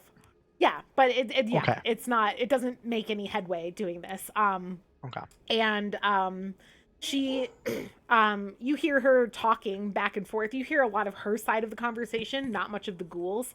And so you'll and you kind of tell her what you're interested in finding out about, like why now and all these things, right? And eventually she comes back and reports to you. And the ghoul is just kind of left injured near death in the corner, on the floor. Just in case anyone wants to do something about that. And she comes back and she sits down at the table and gathers you around and says, "Well, I couldn't find out too much from it. It's not very smart, if you know what I mean, but it did say that basically, I mean, I don't know much about what it's talking about. There's some sort of energy coming from here. Is that true? Is there something going on?" You do not need to worry about it. Well, I think I do if our entire building is in danger here. I mean, I guess our building's in danger anyway. Anyway, this ghouls, it's basically telling me that it's, well, they're attracted to whatever this stuff is, that I don't need to know about. And it doesn't, it said basically that the scent of it is getting stronger and that it's their kind of instincts to follow it. And that's weird because ghouls, they don't usually care about stuff that ain't flesh. And you remember Yes, it did go well. for the eggs also, right? And that was kind of... That would make a lot of sense. Thank you, Mama Luke. And as I say thank you to her, I'll try and set her up with an IV. She's the only one out of everybody here. I'm And gonna she's plump send- and full of blood. She has absolutely donated blood before and understands. Yeah. Mama, Are you sure you can't ask it like how many more ghouls we might be expecting, and if if they would perhaps be dissuaded to come in by my warding magic? Good question. Yeah, I can ask. And she kind of hobbles back over, sits down with the ghoul again. You hear her muttering to it. You hear it screech a little bit. She wanders back over, sits back down, and gestures to Minrai, like, hurry up, and like holds out her arm for you to set up to blood. And she looks back to you, Rick, and she says, well, listen, it doesn't numbers don't mean much to a ghoul. It says that the ones that came with it, I don't know how many there were. You know that there were 6 total, including the 2 that Marguerite killed on her own. Were the ones that were kind of in the area that felt it and came, but that doesn't mean more won't come to the area. It's talking a lot about some, I don't know, king teeth, which Barnabas, I think, probably would be the only. You have religion, right? This particular, I know that others of you have religion, but this particular one, I think, actually, Ulrich, you have religion, right? Yeah, I have religion. I think you would probably be vaguely aware of King Teeth as well. Is like King Teeth. Yeah, King Teeth. It's kind of unclear who he is, but as like kind of a deity that flesh eaters also worship, besides Charnel. Is this something I would know? Okay, does this something I would know about? Doesn't make sense. But yeah, is this something like, as a worshiper of Charnel, that like I would know more about him or Yeah, have so- issues with him, or? King Teeth is very new in the deity scene of Spire, and seems to be something that is like a ghoul in that it was once a drow or a human who has been transformed through the kind of act of eating thinking flesh, I think they call it, right? Yeah. But has also gained a large following of other cannibals and ghouls specifically, and is, you would know, related to Maud's work in Grist. Seems to have a strong base there. So these ghouls seem connected to the ghouls in Grist, who are connected to. Okay, I'm gonna turn to Mama Luke's and ask, should we put him out of his misery? I don't care. It's just gonna keep trying to eat the kids. It's not one of mine. Please Okay, allow I me. send Sweet Pea over to feed. Yeah. Oh, I will help Sweet Pea. Come with me. And I'll She's like, start carving it up for Sweet Pea and like handing it like as slow as possible to drag it out. Okay. Before, just aren't there like 3 or 4 other ghouls that we have? The bodies, yeah, dead of- ones. Yeah. Okay, there okay. are 5. There are 6 total. Before we let Sweet Pea feast, I mean, wouldn't it be good to have a ghoul on the inside? No, it would not. We do not need that. I actually think that I know what we need. That ain't how ghouls work, Elise, Kelvy. you mentioned that I know kind of how to put a band-aid on this, right? To patch it up temporarily. That fixing the cracks would Yeah. do the work of temporarily stopping the flow of Like physically fixing them. Yes, Okay. physically fixing the cracks. Then I will say, I have looked into these cracks and I have a little bit knowledge into what they are. I cannot remember quite the book, but it is in the library, and I believe that if we fix cracks, it will cover ghoul scent that draws them. So perhaps The book that is- you recalled information about is specifically about our unreality leaking it through cracks or through into Spire. It's not necessarily about structural, if that makes sense. So like that would be a more permanent fix investigation as opposed to just sealing the cracks, which is something that construction workers would do, right? There is the book talks, and of course I saw there is a little bit of, well, the Spire, it has things that are not quite real, if you know what I mean. and these cracks, they leak this stuff. If we fill them, it stops temporarily. No more ghouls come, perhaps. And we can go find the book and find a way to seal cracks the magical side. And that way we can perhaps take away the goal of both harmonious properties and all the crazy ghouls and whatnot. Kelvy, I hear what you're saying, and I think you're thinking that these ghouls are like us, and they're just not. They've eaten the thinking flesh like I have, and it made them go crazy, and there's no fixing them. We know, we've tried, we've looked into it. It's a kindness to let this one go. Exactly, and I cut off its arm. It does not have to go slow, though. I don't like this one. You shared so much information. I feel like it's, could have been in our best interest to have a friend. Allow me to make it clear, Kelby. You've made it very clear. It's a lot of screaming. Anybody who hurts the eggs will die a very slow and painful death. Should She's it be made it permitted. clear, but not clean. Okay, you know what? I'm good. Good. Don't need to watch all the goodies and the Very comments good. and what have you. I can save you a bite. I don't think we want. It's not good to eat flesh with the cold I have. I do have a question. I also have a question, Kelvy. I think next time you go to the market, you might consider buying like a suppressor or a silencer for your firearm. Or just to use a different weapon. Oh my God. I have a question out of character. Yeah. Part of the reason that I'm cutting this thing up in front of Kelby so aggressively is because I know Kelby's affliction, and I wanted to intimidate him a little bit so that he wouldn't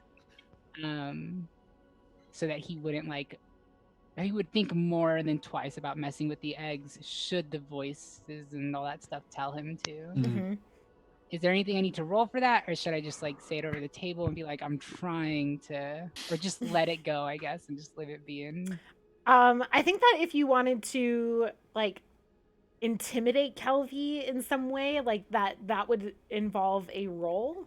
Can I share my growl mechanic and have Sweet Pea kind of growl next to her to give her the mastery of intimidation, or is that only going to work for me? I think that only works for you. You can still have her growl though. I'll be like, oh, Yeah, you like to kill people. But like the thing, yeah, I think that the thing, like regardless, like you could, yeah, like lend kind of, I don't know, maybe You don't have to say yes if you. I know, but asking. I feel like, yeah, like you kind of lending your weight as a carrion priest, like to this via, Sweet Pea. I think Sweet Pea's just going to feed off of Minrai's. Yeah. Like, Minrai and Barnabas are close, so I think Sweet Pea is going to like feed off of the energy Minrai's giving off and just kind of growl to put that period on it. Yeah. So I think that you could roll to intimidate Kelvy here. I think. I guess it kind of depends. No, you're good. You're good. I feel like you did make it kind of clear. Like I took it more of like the gunshot being the threat, right? That like your threat definitely made it sound more like you were like telling Kelvy like if you fuck with the eggs. So I think that came through enough. You can roll, which would be a compel because intimidation is a compel roll. And then so compel, low society. Sweet Pea. Sweet Pea, 3d10. 3? Okay. Oh, if I fail this? Yeah, you take stress. 7. 7, which you still do. I think you take mind stress from intimidating your friend, right? Like it feels bad, man. Cool with that. To intimidate your friend. So I'll roll a d3 for that stress. 2. Okay. Which puts you at 6 total. No, I lost the 3, remember? From Okay. the thing, it puts me at 3 total. Okay. So I have to roll a 2 or lower for you to take fallout from that. 7, so you're fine. Okay. And Kelvy, yeah, you you are intimidated by Minrai here. Cool. I'm sorry. No, you're good. You're I'm good. not used to playing intimidating people. Oh no, we... is gonna, just exunt stage left, and we're gonna go and do my own little Viscant investigation. It's doable while they feast. I don't know. at the cracks? Yeah. Okay. I don't know if this is gonna help me or not in the investigation, but just kind of as I'm looking around, I'd like to be using one of my abilities from the Viscant from the first time I got one was where's that? Sorry, I gotta find it. Synesthesia?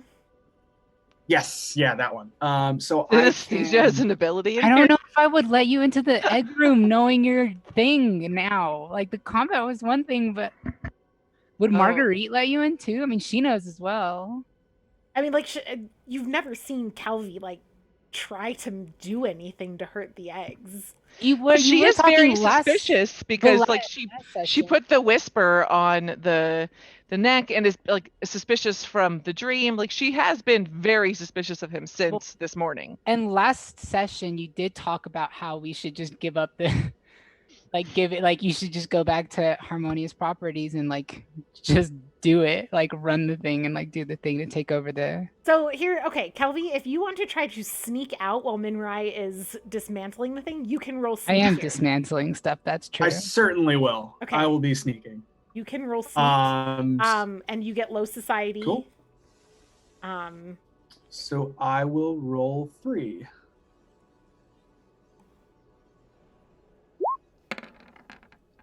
Ten critical success. Nice. I'll say that the critical success, since again, like, it's not necessarily wanting to inflict stress on anybody in this situation, can come from you not only sneak out without Minrai or anyone in the room noticing, but you also sneak in without Marguerite noticing. Perfect. No, but okay. Kelvy is our friend. In character, no. Out of character, let's go. Let's have some blood shenanigans. So as I'm doing this this investigation, I want to be mostly trying to like see with my hands. Okay. To see if that, like, if kind of rerouting those senses into the unreality is going to kind of enhance my, I don't know. Yeah. That's really interesting. Let's look at the actual, okay. You can mark 1 stress to mind to reroute your sensations. So we'll go ahead and mark that stress. Yep. Which puts you at 6 total? That will put me at, you got 3 removed, at 3 total because I lost 3 from Rick. Okay. So let's go ahead and roll for fallout. So you would have to get a 2 or lower on this. That's a 2. It is a minor fallout. Sure. From mind. So let's look it up. Like, you go crazy and eat an egg. Wait, what did you take stress from? What did I miss? I'm sorry. From using the Viscant ability synesthesia. It marks 1 mind. Gotcha. Yes. So you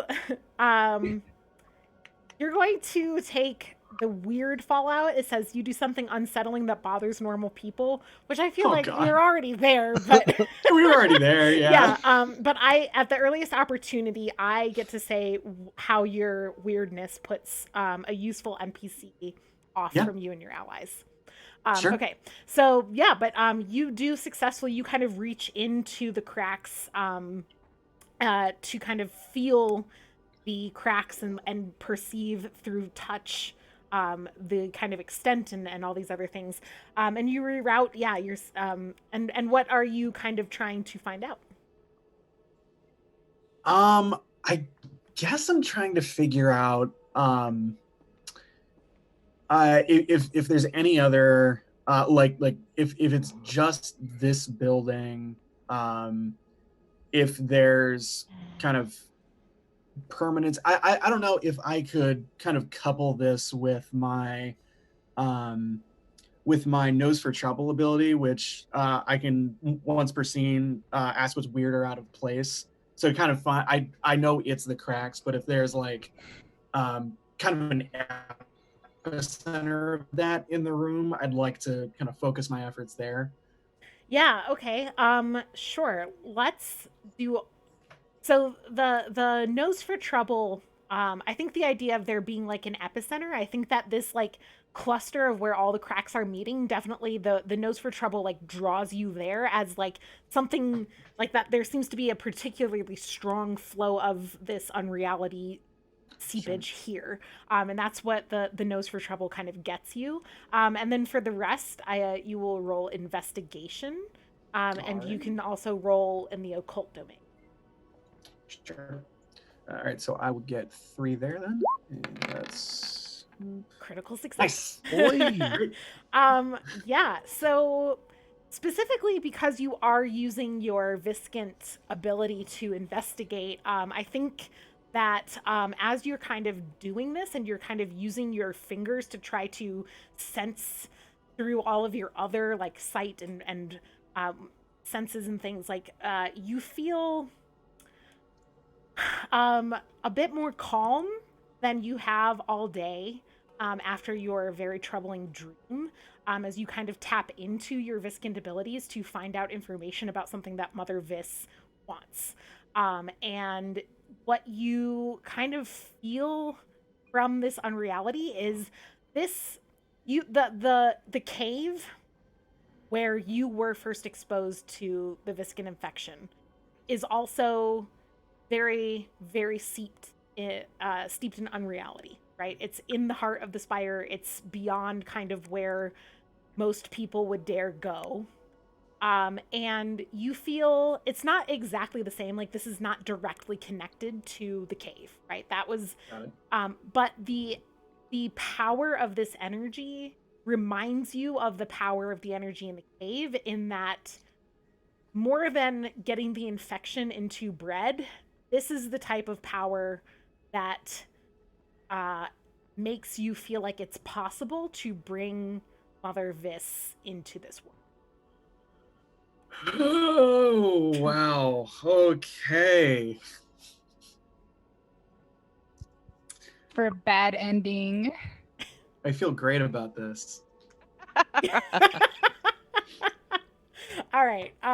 In my defense, it was totally the right move to not let you go in there if I had succeeded in noticing. Yeah. In your defense, great development for an interesting story. Is anyone else sensing that the cracks in the floor are not the only fractures developing in this story? Fractures with friendship?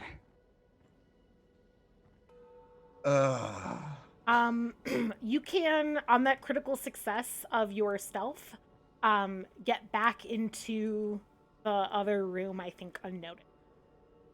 Perfect. Yeah, so you manage to kind of slip out, sense this, slip back. As Minrai double crits. Minrai finishes taking blood from Mama Luke's. However, I do think that this is our earliest opportunity for you to do something weird. Sure. And I think that Amandu is the person that kind of gets freaked out by your weirdness. So Amandu just cannot handle us. What weirdness? You do get to erase 3 stress Andrew. since you took a minor fallout. Sure. What does Kelvy do that is weird that Amandu would notice? Offer him some of your blood. Well, I mean, I think at this point, he's still like, this is the very first time he's ever used any of his Viscant abilities, and I'm wondering if maybe he's having a hard time kind of shutting it off. Mhm. So he's Oh, I like very clearly kind of just like cycling through, like I'm very clearly like like smelling from my eyes, and like just picking up random objects, and Did you like I'm say I'm holding them very up to my clearly face, smelling you from know. my eyes? Okay. Yes. Yeah. I mean, that's what this does. Is it reroutes sensory I know, but I just like inputs. that it says I'm Yeah. clearly doing Clear. that. Clearly, Like, yeah. Well, like yeah, Ether. obviously. everybody else is like way too concerned with like Mama Luke's and Minrai like drawing blood and like the Sweet Pea eating this ghoul, and Amandu just like clocks you coming in, yeah, like touching like rocks to your face and like like looking really hard at something like right up next to your face and like just Yep. like sniffing really deep when someone Yep. says like, Kelvy, are you okay? And like Amandu yeah, notices this, and I think I'm just going to make note of that, and that's going to be part of kind of Amandu's suspicions that have been kicked off by Barnabas. Sure. Okay. All right. Do you say anything while you're like doing this, or is it all just like physical stuff? No, this is all just Okay. yeah. I'm just having a time. Oh goodness, having a time. Yeah, and then Minrai, you finish up with Mama Luke's donation, and Amandu kind of gets his arm under his mother's shoulder and starts to take her back upstairs. Thank you, Mama Luke. Your donation is greatly appreciated. Well, you know I care about the future of the Drow. Anything for the little ones. Before they like are totally out of the space, I would want to have just a quick word about spreading the rumors with Mama Luke's. Oh yeah, sure. You can catch up. You could go with them too if you. Oh, you want to stay because of the. Yeah. I want to stay because of the clutch. Yes. But also, I don't know. I just feel like leaving the group again is not wise just yet. Fair. Okay. Yeah. So yeah. Let's all split up. I mean, I don't necessarily think we have to role play this scene out, but like, just know that I would be asking her to spread rumors about what was it, like ghosts and stuff that we had talked about, Minrai? Yeah, I think it was. Oh Rules. gosh, that was so long ago. You specifically wanted Mama Luke's and others to spread rumors that the building was dangerous due to... was dangerous because of the ghouls, and therefore... But now, given what we know, I don't know if that would even be that effective anymore. Maybe at convincing Lord Faisal to let it go. But I don't know if it would be that effective outside of that, because... To stave off guards and stuff. Yeah. Faisal is like the least of our problems now, and I hate that. Well, I feel like Faisal is... Oh, no, because God I feel damn like it. when it comes to the whole problem, our problem is sealing up the floor will take care of harmonious properties, the this and all that other stuff if we seal the magic, right? We gotta permanently seal it. Well, yeah, physically it's a band-aid, and then we get the magic to seal it from the library with a book, and then, well, the knowledge on how with a book, and then Faisal's the only other part of the puzzle because he's like, oh, buddy with somebody, and we don't know why he wants to do it. Right. Okay. like so that's then maybe two me problems. trying to ask about spreading rumors is a moot point. So it's All right. never mind. Can I pull Amandu aside before they go back upstairs? Sure. I know that we have asked that you might be available if we need help, but I do want you to know, after what happened last night and all of that, that if you are uncomfortable, there's other ways that you can always help. Don't let us tear you or your family apart or anything.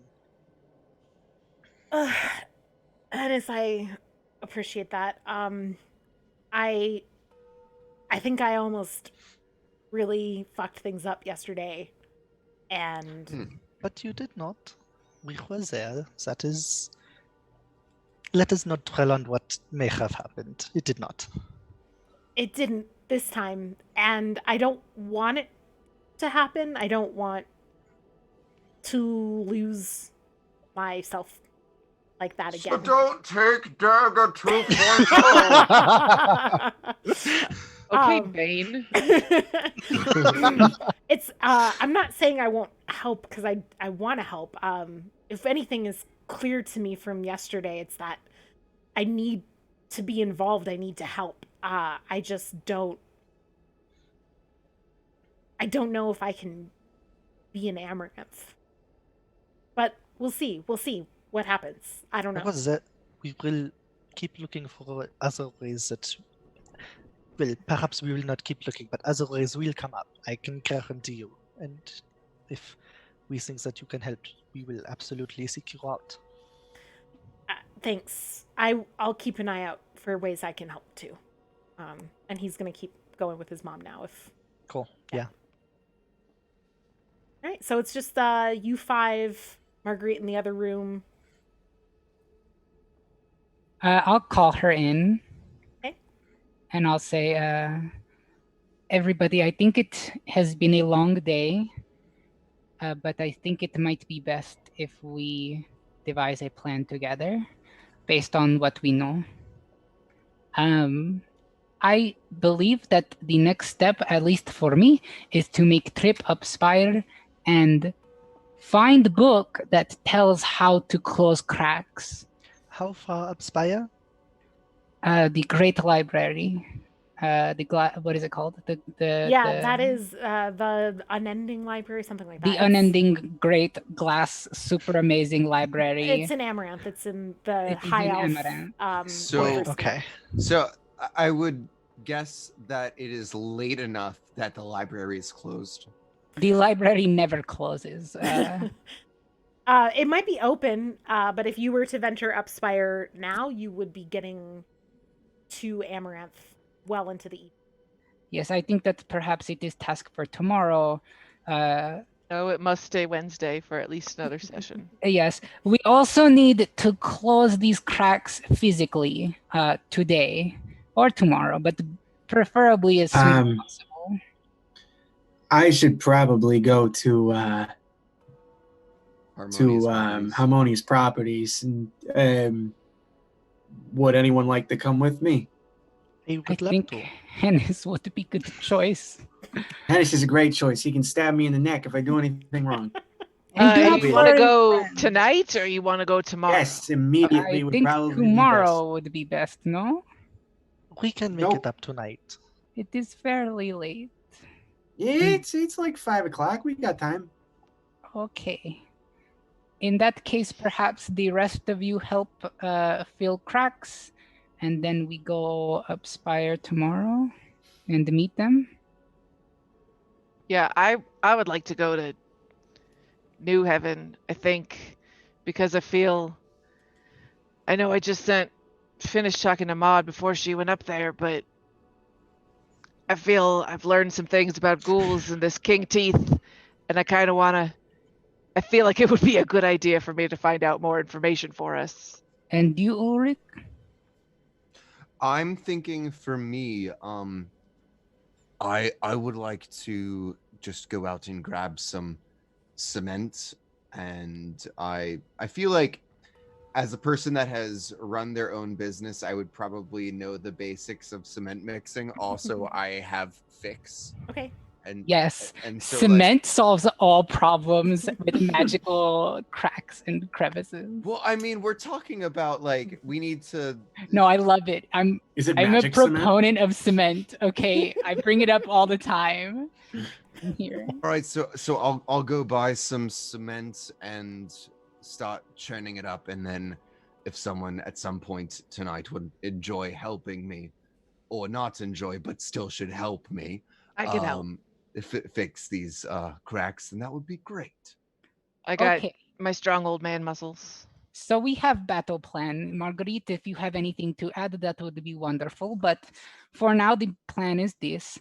Hennis and Kelvy will head up Spire and go to Harmonious Properties to make sure that everything is not falling apart. Ulrich, Barnabas, and I will be helping fill cracks tonight. And tomorrow we go to library and meet up with Hennis and Kelby after. And then perhaps we all go together to help your friend Barnabas before coming back down. You want to come to New Heaven? Would I be scared of New Heaven, or would I be like, I'm cool with going to like help? I don't know. That's a good question. I think the midwives kind of deal with the birth of Drow, and Charnel and New Heaven kind of deals with the death of Drow. So Friend, we are two sides of the same no, coin. God. No. Coming in No. everything. Sorry, that's my like character. Hey guys, guys, Silly. shouldn't like all of tomorrow I just stay here with the clutch? Wouldn't that be wise? I think that perhaps defending them would be a good idea. Yes. Marguerite looks at you and says, "I have defended the clutch for years, Ulrich. I appreciate your concern, but it has been Get the many fuck years out." since I have. It's not get the fuck out. It's I believe in my own abilities." And she kind of looks pointedly at where her arms are regrowing from having speared things to the wall. Marguerite, I do not mean to offend. I'm fairly certain everyone here has no doubts of your capabilities, but the warding magics that I have placed would not be effective if I left the vicinity. She kind of pats you on the shoulder. Condescendingly. No, in a motherly fashion, and says, "Ulrich, you here with the wards is good. If it's what your heart tells you to do. You with your friends, protecting Minrai, protecting the others, bringing them peace when they need it. This is good too. You don't... I have defended this place a long time. I can defend it again. It's your choice, but know that you are needed in many ways, in many places, and..." Wink wonk. The most unhelpful advice. Wink wonk? Yeah, I'm needed struggling to anyway. see if this Sorry. is just the GM trying to gently coax me to go with the party. No, it's I mean, it's your call. Ulrich gets to make his... I mean, you have the fallout of the phobia. It's fair. But Marguerite legitimately is telling you, like, she sees the value both ways and appreciates you, but also wants to remind you as kind of a motherly figure here that, like, you are needed with your friends too. I will say this. If we fill cracks with cement or whatever, it will greatly reduce the pool, the magical essence that is flowing out temporarily, so that ghouls will not come looking as much. The hallway is collapsed, perhaps to prevent any guards or harmonious properties from coming in. And I think that is a good defense mechanism all around together. I agree, but Minrai, can I pull you aside for just a second? Absolutely, friend. All right, Minrai, hear me out. What if you used whispers on either me or yourself and Marguerite? Then if anything happens, we will know. It will still take us some time if we're up Spire to get back down, but maybe we can minimize some of anything. This is good plan. I do but not we will have to be know- incredibly discreet. Okay, yes, there are options here. I will talk to Marguerite, perhaps either her or perhaps Mama Luke or so. The problem here is that Marguerite does not know of our... Yes, I know. Discreet So association. whoever we use the whispers on would have to be incredibly considerate of their word choice. Well, actually, I think I have idea. Briza! Oh my god, yes! And she knows. She knows. Do you think she'd be down? Do I think she'd be down? I mean, Can I pay her Could with be. hugs? you Okay. you know that I mean, like, you have a bond with her, right? So like Yes. you can lean on that bond. That's the point of Okay. the bond. I Would you have care a to explain who friend. Brisa? Yeah, okay. Yes, I have a friend who she worked with me in the college at the library, and she knows about our connection, my connection with, you know. She is worried for me, but she does not seem to be against it, Vered. So I will use this on her, perhaps. I will talk with her.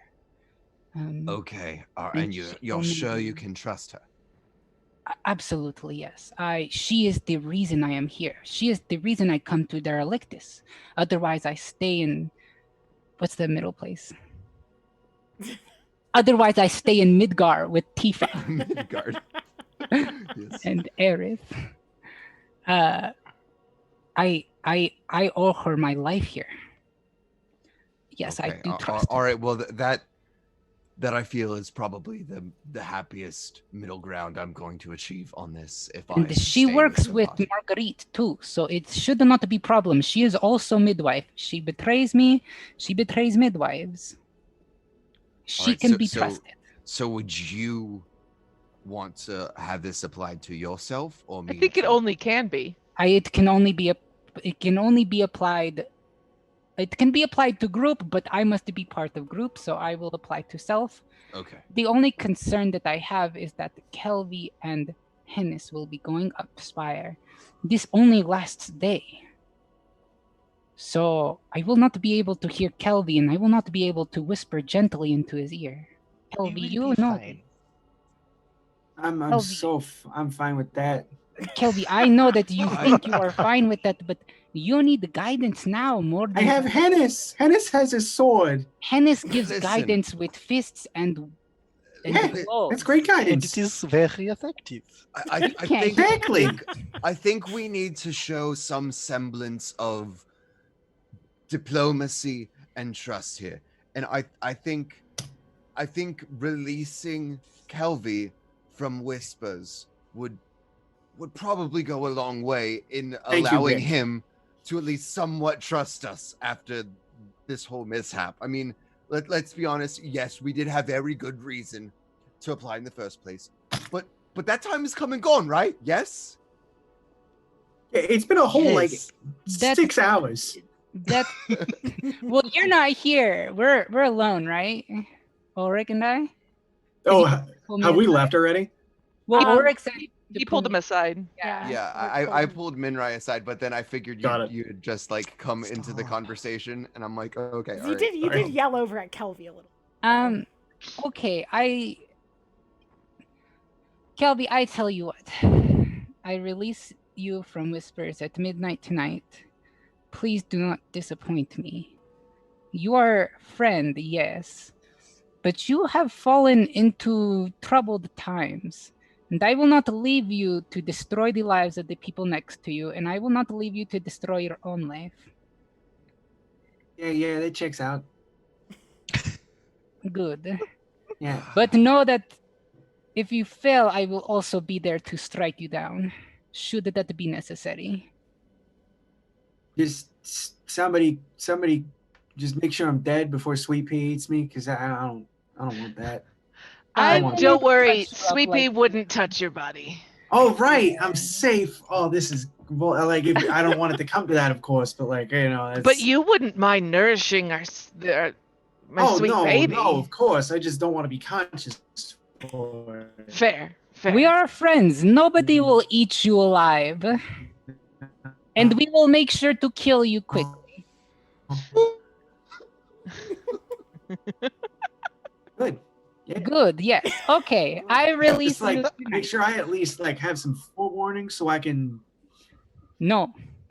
Things are getting dark. No, okay, All right. No. that's So, fair. are you heading Kelvy and Tennis up Spire? I'm gonna make a trip first Okay. with Kelvy in tow. Okay. Sure. Yeah, so I'm gonna kind of go a different route than normal, head into an apartment building and start going up. I'm gonna turn around to Kelvy and say, Don't tell Ulrich. Yes? My lips is. Oh, I mean, everything is normal. That does not sound like They have to- normal talk, Kelby. You're not there. Did You're you not release- there. The whispers don't. Yeah, but the unseal. whispers still are in effect. It Yeah. doesn't unseal Okay, until. I wasn't sure. tonight. I thought that you said that you released it. No, I'll release it tonight. Like At I Like midnight, that's yeah. okay, At okay, okay. midnight, so I'm still. Yeah. Yeah. Return to it. And then I'm gonna do my secret knock thing on Gray's door. Okay. Yeah, and after a minute, the door opens. Ah, Hennis, come in. The door, yeah, fully opens for you. Who's your friend? He's in as an interested party. Okay. Interested in, and kind of pulls out an array of illicit substances. Much harder than Malak. This is my 100 dealer. Yeah, good stuff. Damn. I will just take my usual. Yeah, no problem. And pulls out what would be your A usual pound of cocaine. pound of coke. I have no A idea what bucket of fantasy steroids. drugs So are. okay, we have on page 104 of the player handbook. There's got to be some like steroid type thing, right? Like, aren't you like the fighter of fighters? I am a fighter who deals with lots of daggers, anxiety. Yeah. So yeah, I guess like what is your typical like effect that you're looking for? Because there's I'll be right back. I have to Um, pee so bad. I'm sorry. Just go. What page did you say? 104. Ooh, too far.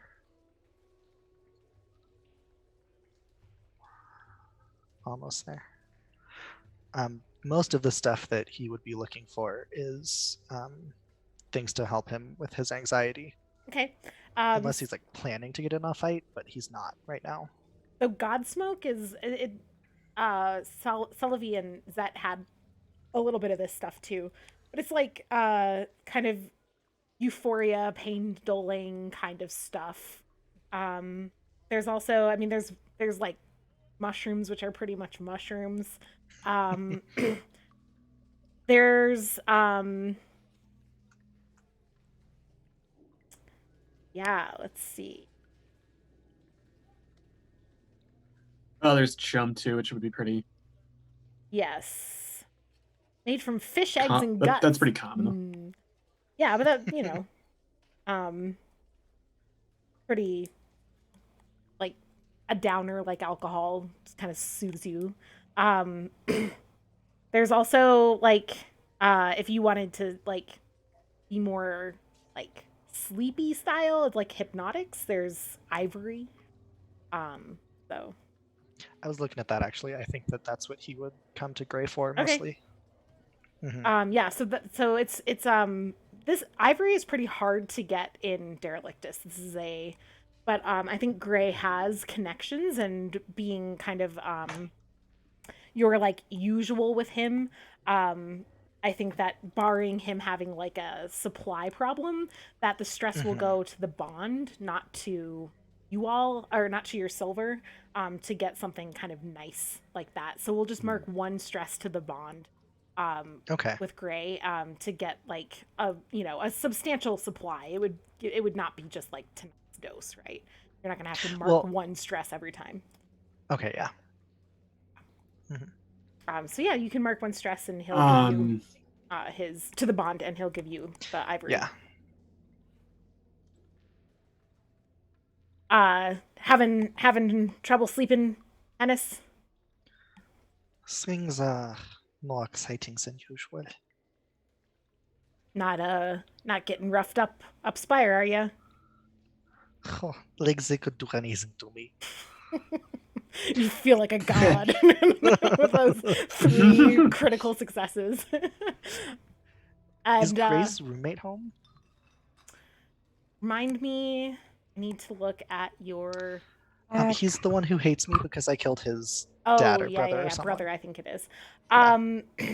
The Like you do. like you do. Here in this room, like in kind of the front area and where Gray took you to kind of like give drugs and stuff, you don't see him. Okay, cool. And anything for you? Looks at Kelvy kind of shows the spread. Very quickly. Is there a table around? Yeah. Cool. I'm gonna quickly take my typewriter out, type out the names of some drugs, and I'm gonna hand it to Hennis. Hennis, on the it's all in the sake of not being redundant. So on that is a list: corpse fruit, sulfur, and keratin.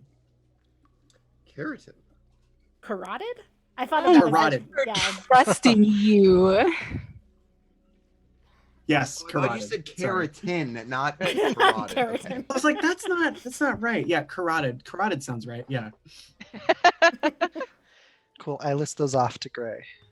Yeah, so corpse fruit is actually really easy to get a hold of in Derelictus, and Gray doesn't have it because the Hemlock Fruit Market is like big trade in it, and he would basically make no profit compared to the other stuff. So you could easily like grab some. The corpse fruit at the Hemlock Fruit Market is kind of, besides like, it's the major underground selling point of the Hemlock Fruit Market. But the carotid and the what was it? There were 3, right? Sulfur. Gray like produces and offers to you. We can, Hennis, you can mark stress to the bond for Kelvy to prevent Kelvy from taking silver stress here, or Kelvy can take silver stress. Kelvy, do you have any resistance to that?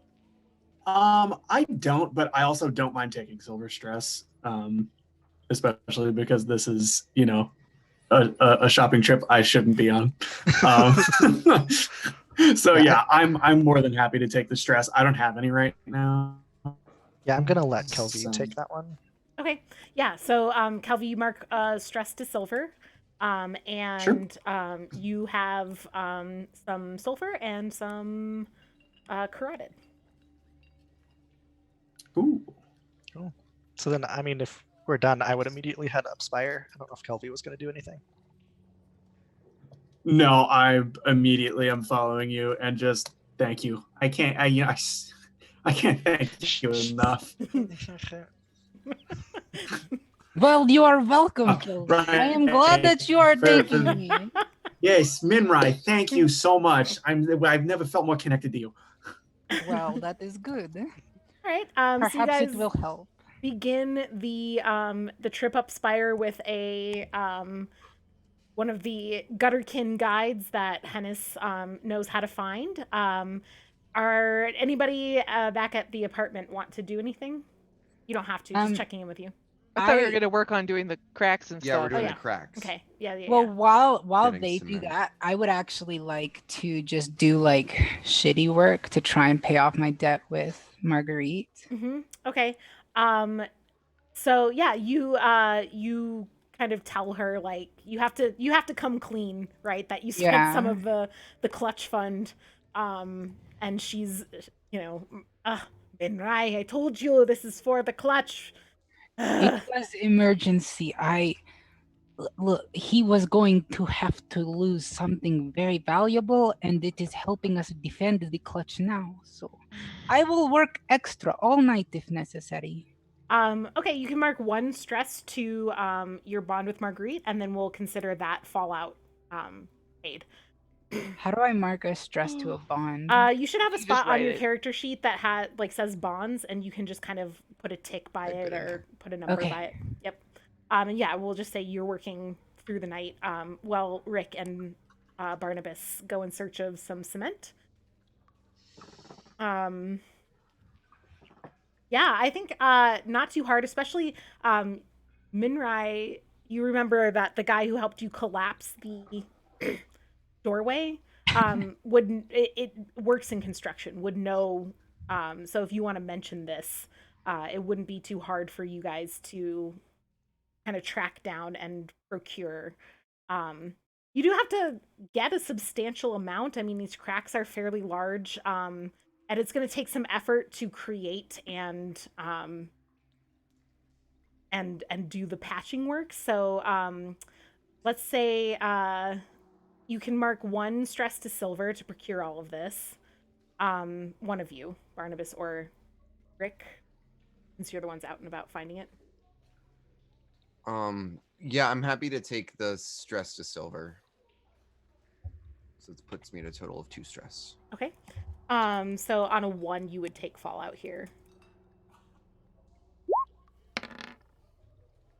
2.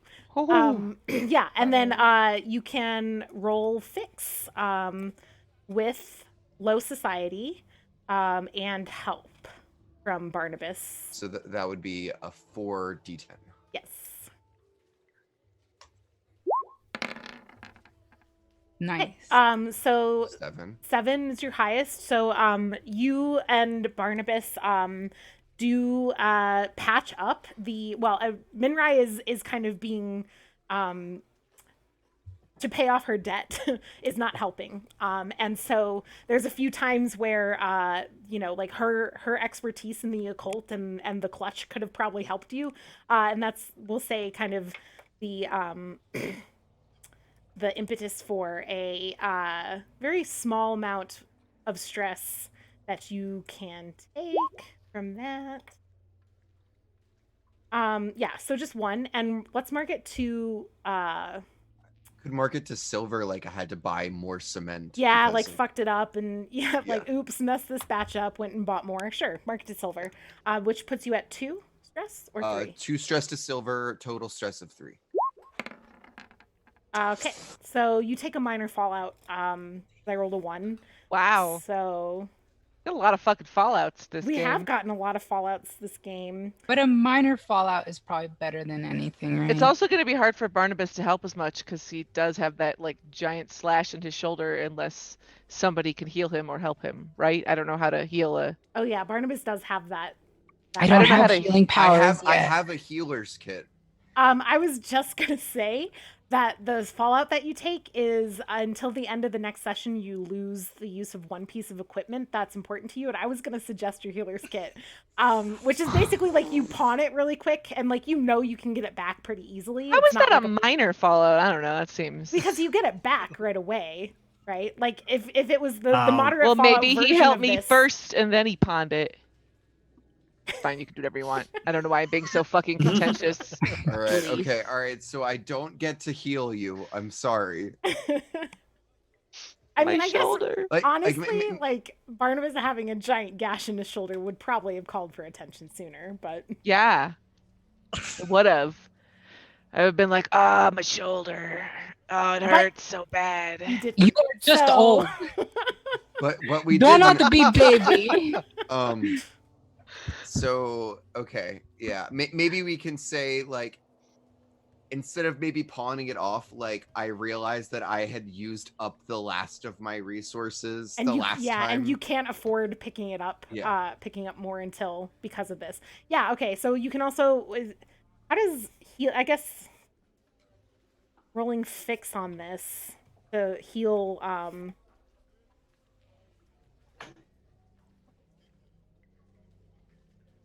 if you want to wait to heal me, I'm not actually offended or upset. I understand. I'm not sure that like it doesn't kind of track with the moderate fallout of like the equivalent moderate fallouts to blood. How do I heal it then?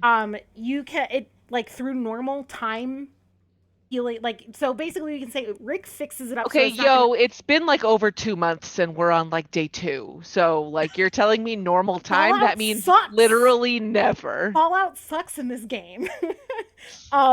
So through or major powerful fallout magic. result in death.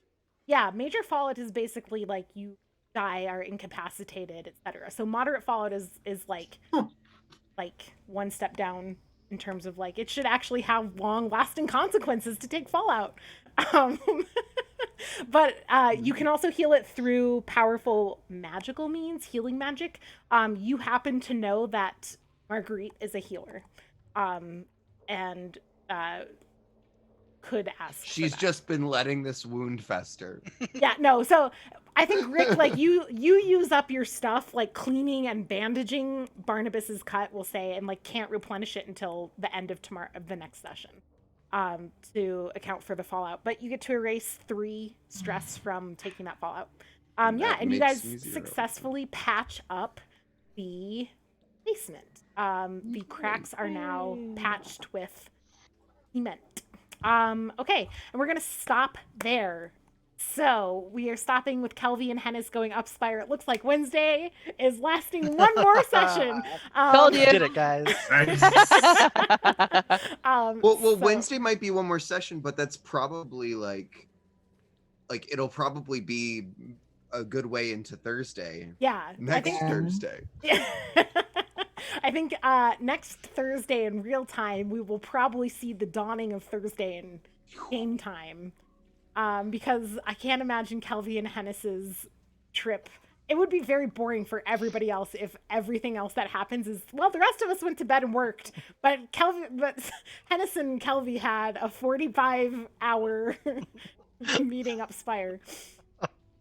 It could happen. It could happen. All right. Exclamation point BLM, exclamation point donate. Don't forget to do your part. Contribute to the cause any way you can. And yeah, hang in there. Take care of yourselves. I'll say this, if you're thinking of donating medical supplies, they're actually overwhelmed right now with the amount of medical supplies donated, at least in Denver, after talking If to you someone. live in Colorado, the Denver BLM specifically has a Google Doc for the things that they actually need and where to drop them off. So if you want to help with like actual supplies, you can like the BLM 5280 on Facebook, and they have a Google Doc there with actual like organized things of what they need by when and how to get it. So, yep. Cool. Thank you. Okay, I think that does it for us tonight. We will see you next Thursday. Don't forget other Helpful Goat content coming up this week. Is there a Fates of Rin game? No, there's us tomorrow. Elise. Oh my gosh, guys! It's Tree Isle, I think is what Galway was calling it. Okay. Yes. Come see me, Sam, and Rachel return to and Chris and Heather return to our beautiful group of adventurers, figuring out why their family members and friends all disappeared or something of that nature.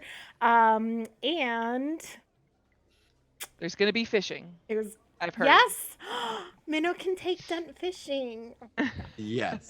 I'm so excited to see Dent in action again. I love your character in that show. Okay. Or that game. All right. And yes, and then maybe next Wednesday, Dom and Dragons? Yes, that is the plan. Cool. Is the plan. That's the plan. Yeah. I hope it happens. In the meantime, stay safe, donate time, money, efforts where you can. And drink lots of water.